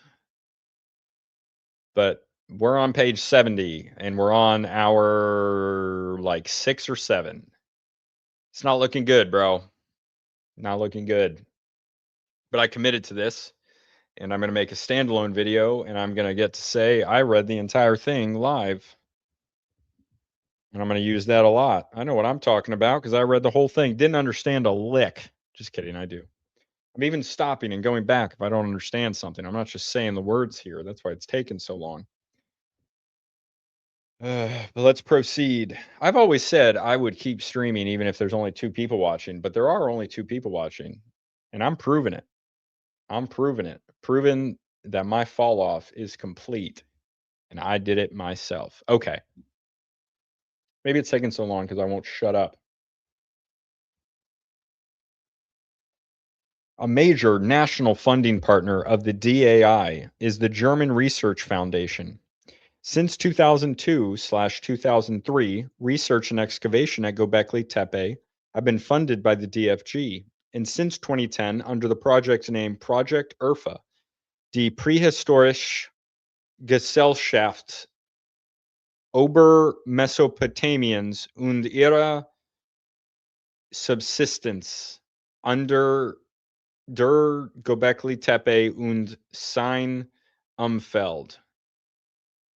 Project URFA, the Prehistoric Societies of Upper Mesopotamia and their subsistence. Why did you not put the English first? This is the English part of the document. There's a German part, and you put the German part first. I understand that's its official name because they're a German organization, but this is an English document. This is crazy. This is absolutely crazy. I'm mad enough that it's in British English and not American English. That's wrong. This is our language. Right, Cause? He's Scottish. I don't know if he's the kind of Scottish that's going to talk crap about the English with me, but I should say England isn't real. Michael Button and Hugh Newman and Graham Hancock, they all made up a country and they're doing their fake Harry Potter accent just to make us think they're smart. It's crazy. I've seen it. I've seen it. And I've seen Michael Button talk in real life. He doesn't talk that posh. He doesn't. What is up, brother? How you doing? All right, we're going to keep going.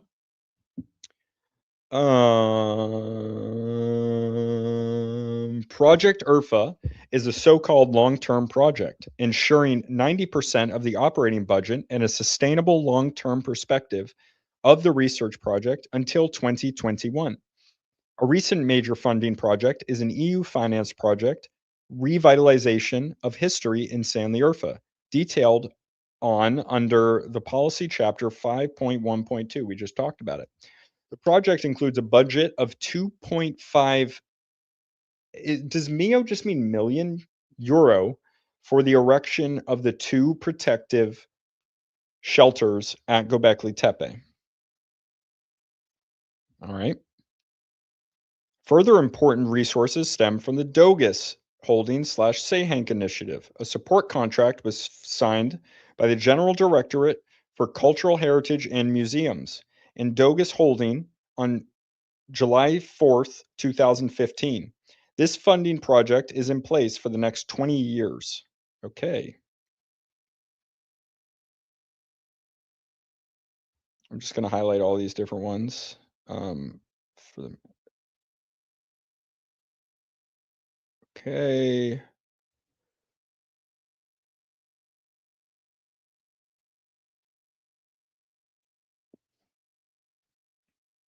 You don't have an issue with the English? God damn it. I don't actually either. I'm LARPing. I'm just LARPing as somebody who doesn't like the English, but I actually love them. But it is a made up country and it's a Harry Potter language.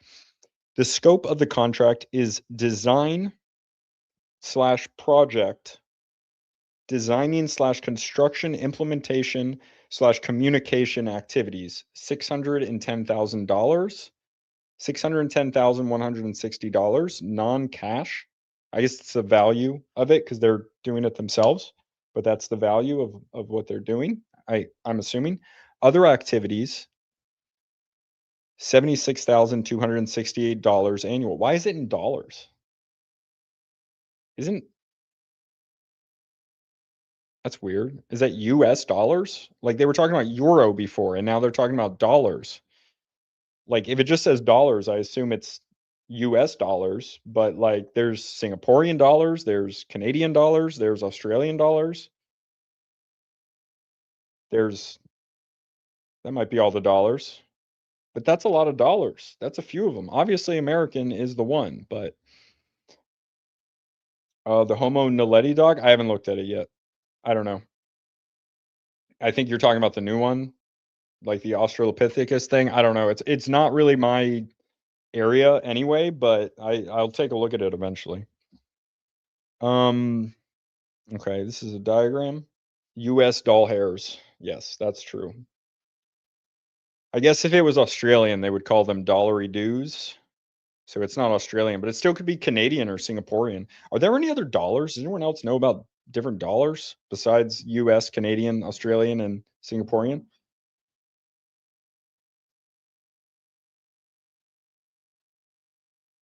Treasury. Whoa. Okay. I gotta get real close. Ownership, treasury. Oh, okay. So this is who owns it. So these brown plots are, that's a jam. These brown spots are private and private plus general directorate. I can't tell the difference in those colors between private and private plus general directorate of forestry.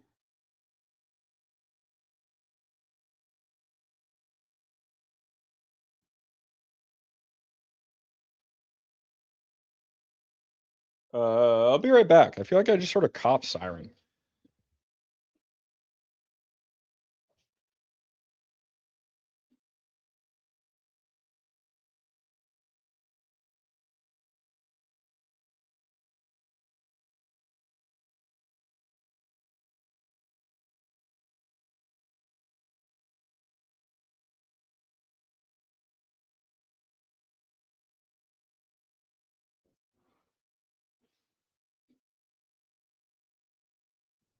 We're all good. I don't know what just happened. It was not a cop, but I don't know why it would be. It was freaking power tool. I don't know what I heard. I swear to God, it sounded just like a whoop, like a really short one that a cop would have, which doesn't even make sense. Like I'm inside a house in a residential neighborhood, but that's what I heard, and I felt a little paranoid. Freaking Turkish cultural ministry is sending the local cops after me here in Texas. That's wild. Okay, let's go back. Okay, number 3, excavation support. So we went from 2 other activities, doll hairs, excavation support, $305,070 annual. I don't know what TL means, but it seems like it's over the whole timeline, and I guess that's like 3 years. Smoking too much weed, that is maybe what it was for real.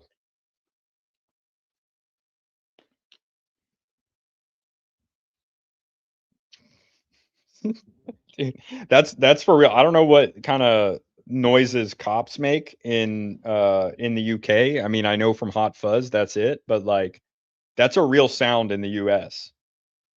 When I was a little scumbag skater kid, I had the cop make that sound. Like, I wasn't doing anything wrong. I was just skating, well, I guess I was skating in the road, but it was next to the skate park, and I was skating in the road, and he made the whoop whoop sound, and I fell off my skateboard in front of everybody. And it was embarrassing. And the cop laughed, and they all laughed with the cop.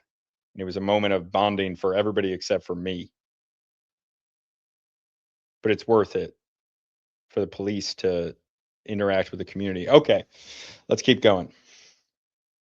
The amount of resources are updated according to Producer Price Index. Currently, Dogus Holdings slash Say Hank Initiative has already provided several shuttle buses for the transportation of tourists and visitors to the archaeological site from the visitor center located at the main entrance to the Gobekli Tepe.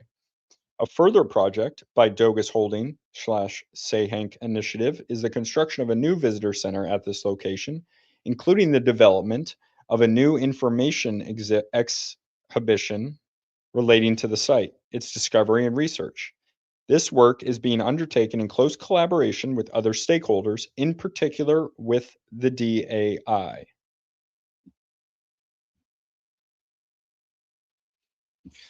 Much of the ownership. Much of the Gobekli Tepe archaeological site is now owned by the state and managed by the site management unit, although no single body has responsibility for the whole site through ownership or management. The majority, approximately 70% of the land, all located in the buffer zone, is used for grazing and farming, including areas predominantly cultivated regularly for arable crops, and is therefore subject to the macroeconomic influences of the region. The 20% consists of Orensik and Durman village settlements, and the remaining 10% of the proposed World Heritage Site, WHS, and some parts of the buffer zone correspond to the first and third degree archaeological conservation area, managed for conservation and subject to rules and regulations defined by the law number 2863.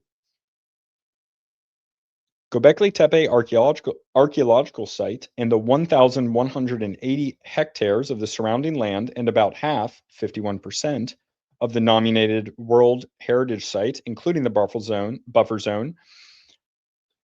was already state-owned. More recently, the state has made a series of further expropriations within the proposed WHS buffer zone, 6 hectares at Orensik in 2010. The state now owns a total of 1,186 hectares.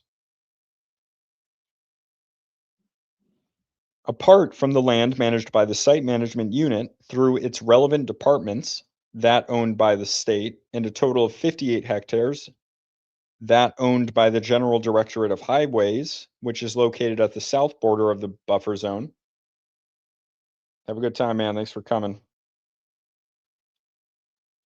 Which is located in the south border of the buffer zone, General Directorate of Forestry, and the General Directorate of State Hydraulic Works. The proposed WHS is owned by more than 360 individual private owners and is used for grazing and farming. There is a wide range of other bodies and individuals with an interest in the management of the proposed WHS. These are set out in section 5.4, key stakeholders and interest groups identified in the current management planning process, page 72 to 78, which is like now. Okay, here we go.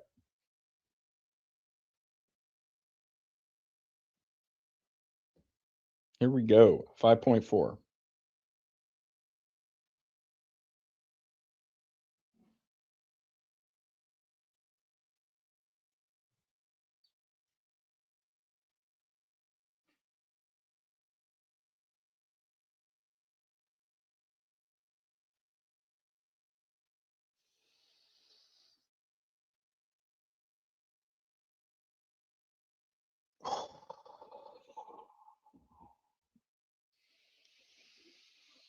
I gotta do some deep breaths. Hold up.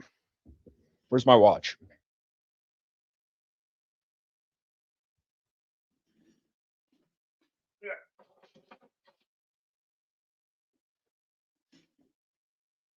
We're going to get into key stakeholders and interest groups, but I've also had an issue with constant high resting heart rate. Might be a lack of cardio. Might be something else. We'll see. Sorry, this is a medical thing. It literally is, but I'm saying it like it's a joke. Well, I actually got to leave it on for a little while. All right. I'm a big fan of doing some stretches first. And then we're getting in to key stakeholders and interest groups identified in the current management planning process. I gotta get myself emotionally ready for this. The identification, that was accidental. The identify.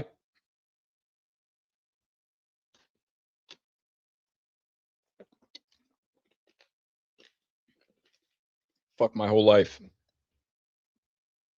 The identification, what is going, this, guys, this is not a joke. The identification of relevant stakeholders and their involvement in the conservation and management process is essential for any site management system. Stakeholders are usually those persons and organizations that are or can be affected by the plan, could influence its success, or have an entitlement, legal / obligation. I want to see what that footnote says. Maybe it's, where's the footnote? Why say footnote and then you don't put footnote? Managing cultural world heritage. Okay. That's actually a citation. It's not a footnote. Well, I guess it's a footnote. That is a citation. Waste of time. Now I lost my spots. Where's that little 2? Was I on the next? No, I wasn't. Okay. Or have a legal entitlement / obligation to work with these stakeholders and include them into the site management process for Gobekli Tepe will be essential for the effective long-term protection of its cultural heritage. Inclusive site management lays the basis for a holistic understanding of the site's significance, for a sense of ownership and collective responsibility amongst all stakeholders involved, and by this provides for a sound positing of the site management process within the existing human context of the archaeological site of Gobekli Tepe. For Gobekli Tepe, the following stakeholder groups and key interests can be identified. Inclusive site management lays the basis for a sense of ownership and collective responsibility amongst all stakeholders involved. Okay. Maybe you can have an overactive thyroid or a vagus nerve thing. What is that? Is that what would cause a high resting? I thought I was just stressed out. I think I'm just stressed out, actually. I just wasn't directly saying that, but I don't. I it could be something like that, but I do think it's just like literal stress, which is why I'm trying to monitor it and also practice intentional breathing.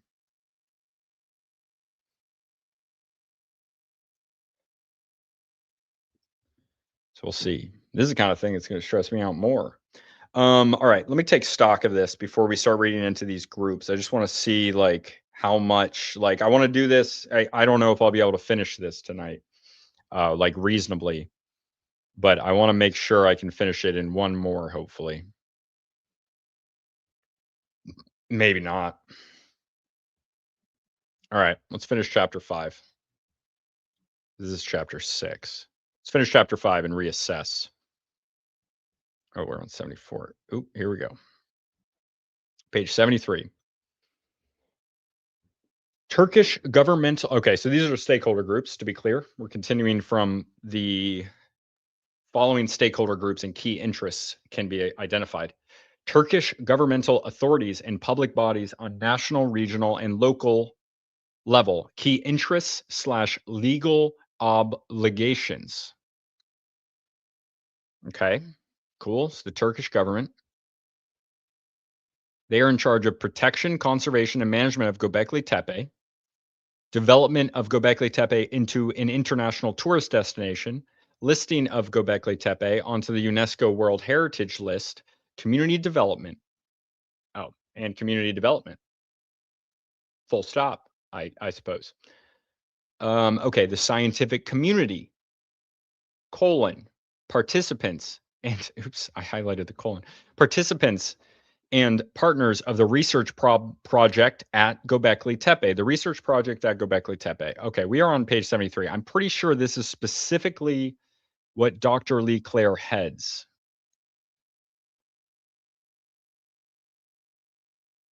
I'm going to highlight this one, but it'll just bring me to all of them. So, uh,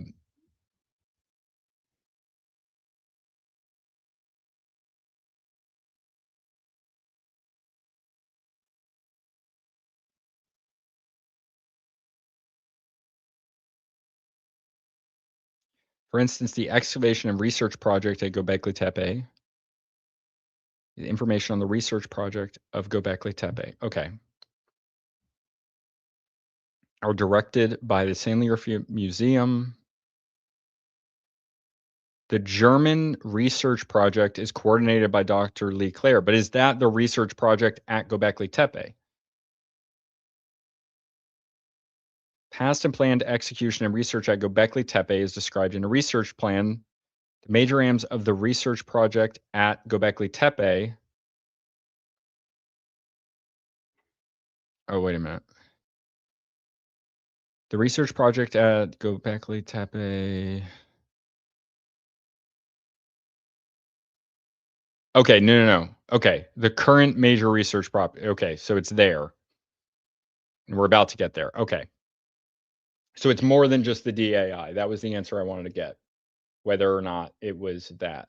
So that's not entirely the DAI. Cool. Local communities, economic benefits, social benefits, education, and capacity building processes, maintain slash develop sense of ownership. Private bodies and companies of the local, national, and international tourism sector, touristic development of Gobekli Tepe, economic benefits. Visitors and tourists see and learn about Gobekli Tepe, recreation. Key interest, conservation. The major aim of site management at Gobekli Tepe is the long-term conservation of the cultural significance of the site and its natural and human environs. Natural and human environs.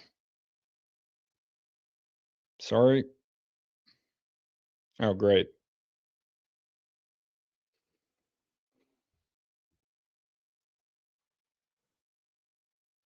Legally responsible for this aim is the Turkish government, represented by the General for Cultural Heritage and Museums of the Ministry of Culture and Tourism, as well as the director of the research project in the framework of the annual excavation permit. The interests of all stakeholders have to be balanced against this central aim. Stakeholders representing the legal obligation in key interest conservation are, in particular, Directorate General for Cultural Heritage and Museums of the Ministry of Culture and Tourism,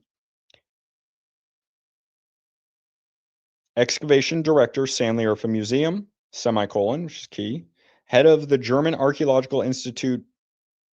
Okay, now it says the German Archaeological Institute Research Project. Do they own the research project? Is this not a proper noun? Now it's, I thought it was, the R was capitalized. Is that just a mistake? Professor Dr. Ricardo Eichmann, coordinator of German Archaeological Research Projects, Dr. Lee Clare, Scientific Advisory Board, which includes Mehmed Ozdagan. Okay, this is good. Scientific Advisory Board, which is Professor, this guy,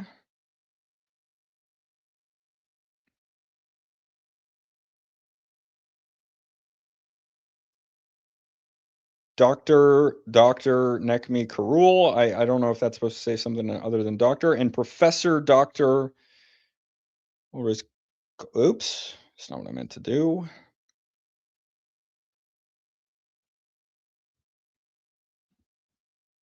All relevant public bodies, such as Sanliurfa Regional Council for the Protection of Cultural Properties,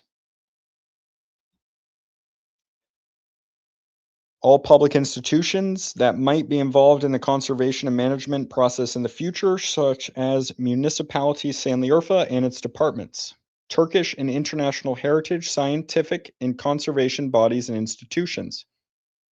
The conservation of the site needs to be achieved and dealt with in the context of its use through the various stakeholders. Currently, two major areas of use of Gobekli Tepe can be identified: excavation and research in the development and management of sustainable levels of tourism at Gobekli Tepe. Connected in both uses is the topic of local community involvement and development.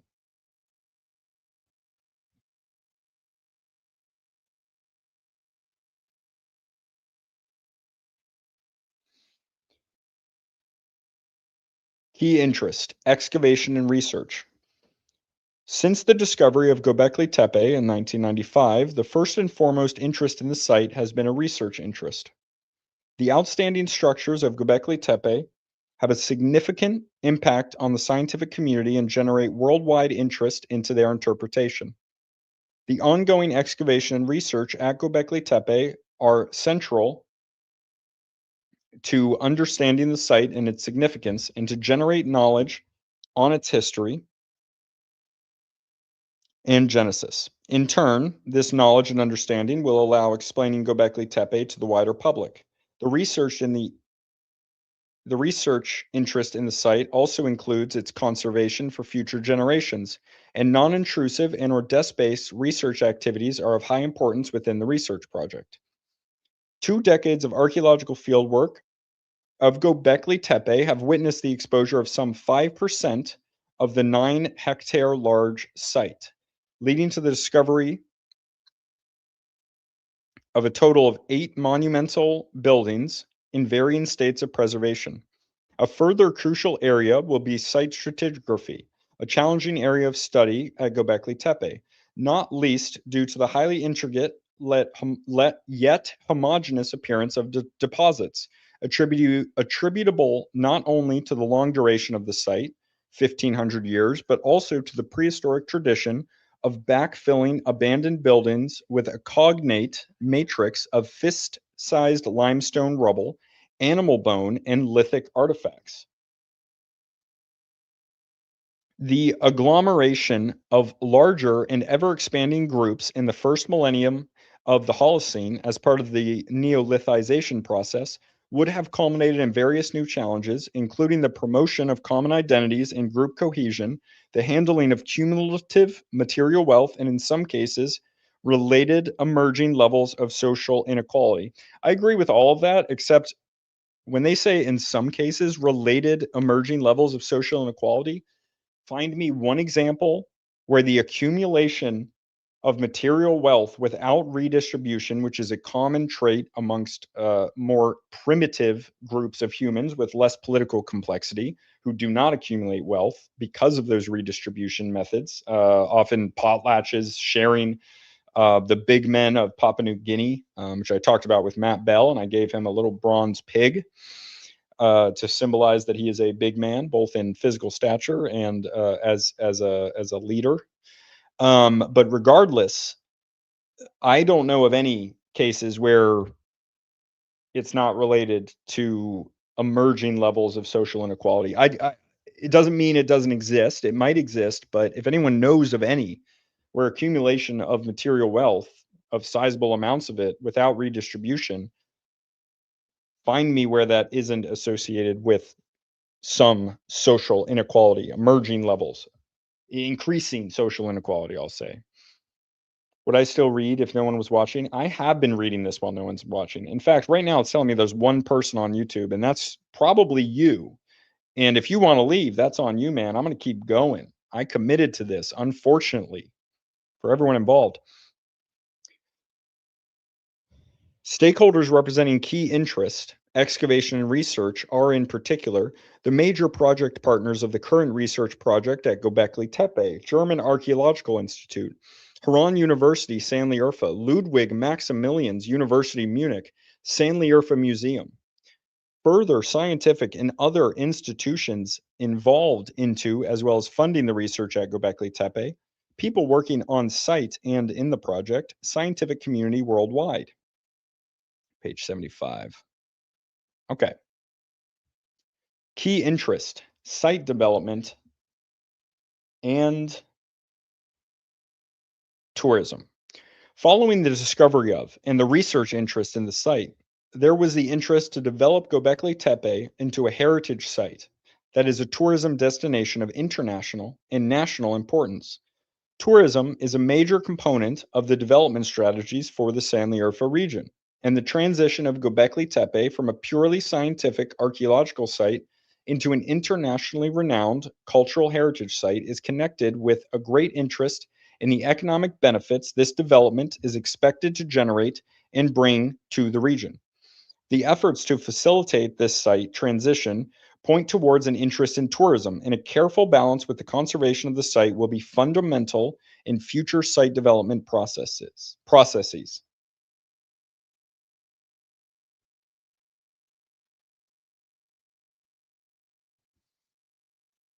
Stakeholders representing the key interest site development are, in particular, national government as owner of the site, represented by the relevant authorities, municipality and city of Sanliurfa, public bodies concerned with local tourism and development agendas, i.e., the Cara, not even going to try, Sanliurfa Chamber of Commerce and Industry, private interest groups or businesses, i.e., local hotel and service businesses, national and local tour operators, local communities that might become positively involved or negatively impacted by site development.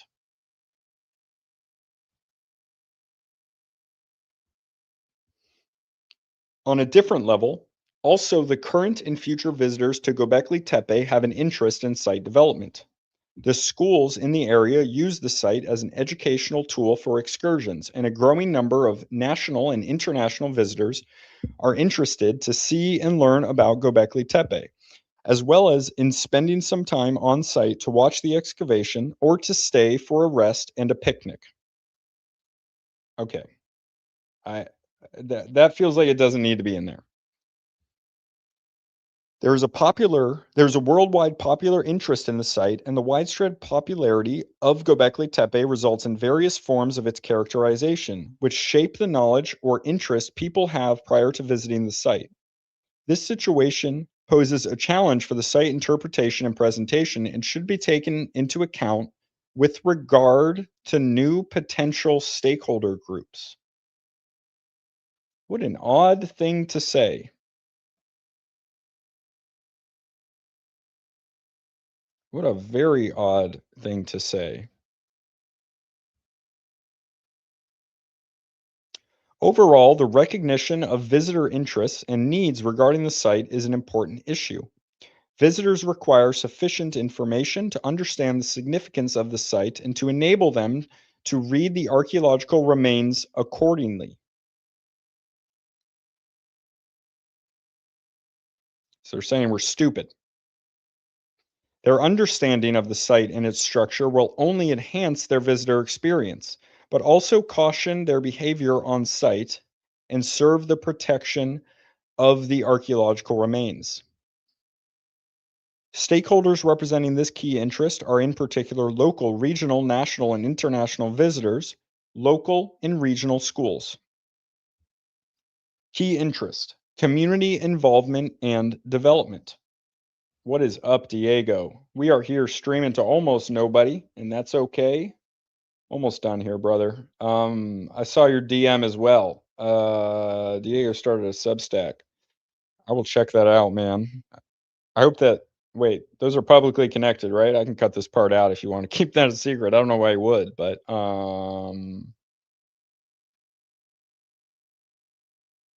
yeah, hey man. Sorry, my brain is fried. Absolutely fried. Oh my god, I thought I only had one page left. Okay, we're almost done with chapter 5. Gonna get this done. I don't think I'm gonna do any more after this. Connected to the conservation of the site and its setting, as well as Gobekli Tepe's scientific and touristic use, there is the need to involve the local communities in these processes and consider their interest therein accordingly. Community development is an important aspect of the work of the excavation and research team, and the excavations already have a considerable impact on the local development. In the course of the last 20 years, approximately 60 local community members are employed on site, mainly as seasonal workmen, i.e., during excavations, but also as drivers and guards. In the economically underdeveloped Sanliurfa region, this means a big potential for development in the village of Orensik, where most of the workmen come from. Also, an educational program for the local village children started years ago, with team members teaching at their school and visits to the site and the museum in Sanliurfa. Love that. That's great. I'm glad to have known about that. It's not really related to my like actual topic right now, but that sounds nice. I'm glad they're doing that. And I don't know, I sound to myself sarcastic, but I'm actually not being sarcastic at all. That is fantastic that they're doing that for the local community. Oftentimes, these worldwide sites forget that they're local as well because they are entwined with the local community because they're the ones hosting all of this. So I like that. Um, Public lectures of the excavation director and team members in Sanliurfa and other towns in the region inform the public about the progress of work. The same goal is pursued by photo expositions organized on a regular basis by the project team in cooperation with the Sanliurfa municipality. To systematically investigate the situation of the local communities and to understand the interests and needs, the Global Heritage Fund, in cooperation with Haran University, currently 2014, this was published in 2017, so it's a little odd, but certain parts of this have not been updated, undertakes a socioeconomic baseline survey. The survey focuses on the village Orensik and intends to document and assess the local situation involving the public authorities of Sanliurfa.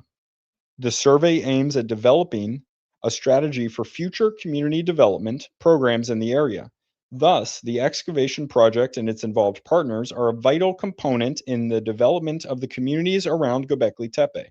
A long term involvement of local people into the research project is important and will benefit the local communities as well as the long term conservation of the site. In this respect, also a sense of ownership by the local communities will be crucial for the site's sustainable conservation and management. A local meaning of the place used to be attached with respect to the wishing tree on top of Gobekli Tepe and the Muslim graves next to it.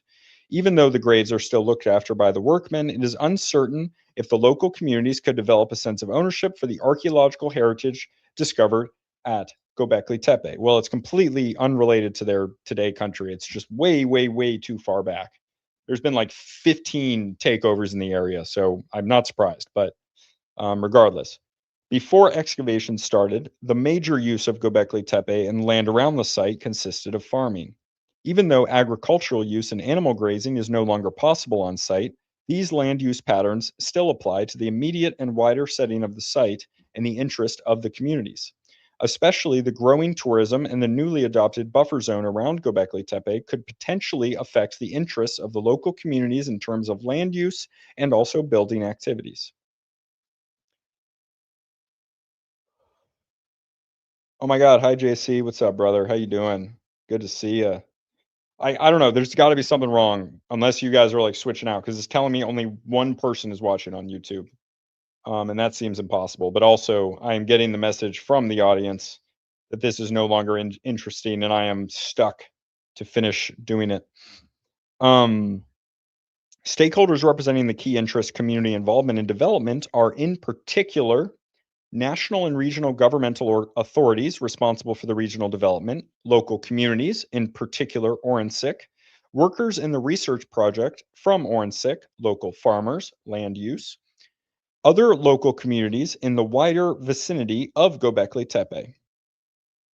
And that is chapter 5. And that is all for today. Let's just go through the rest of this. Actually, that's not all for today. It's all the reading for today. It's all that I can muster. But we still have to go through chapter 6, key management issues. Oh my God. Chapter 6 is so long. Oh, now it's 7. Management objectives, aims, and policies. I've read some of this already. Obviously, I'm going to go over it again. Implementing the management plan. This is going to be interesting. This is already highlighted.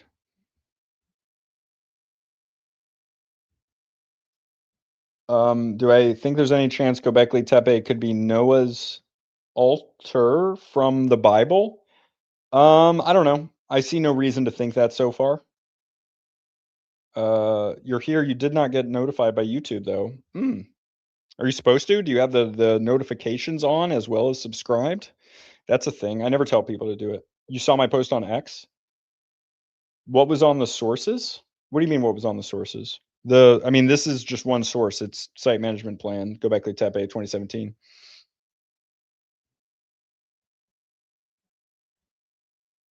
Just keeps going. List of figures. Oh, these are the list of figures. That's like the images. And then the appendix. I don't know if I have to read all of this. Okay, so now it's like 136. Okay, so we got a ways to go, but it's not so bad. Not a whole lot of pictures left, which sucks. I hope I can do this in one more, but it might take 2. What page was I on? Oh God. I made a mistake here. But I gotta read the whole thing now. So 78.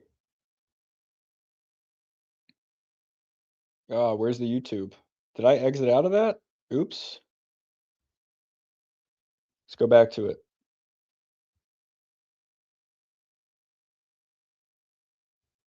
Raven from Nephilim Death Squad has been reacting to that one Timothy Alberino documentary, and I said it would be interesting if he had you on as a guest for it. I don't know what that documentary is, but you know my content pretty well.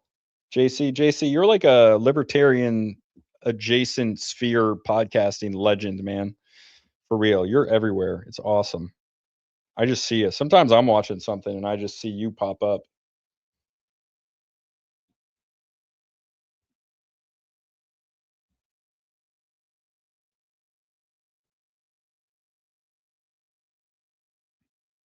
Oh, like the video, please.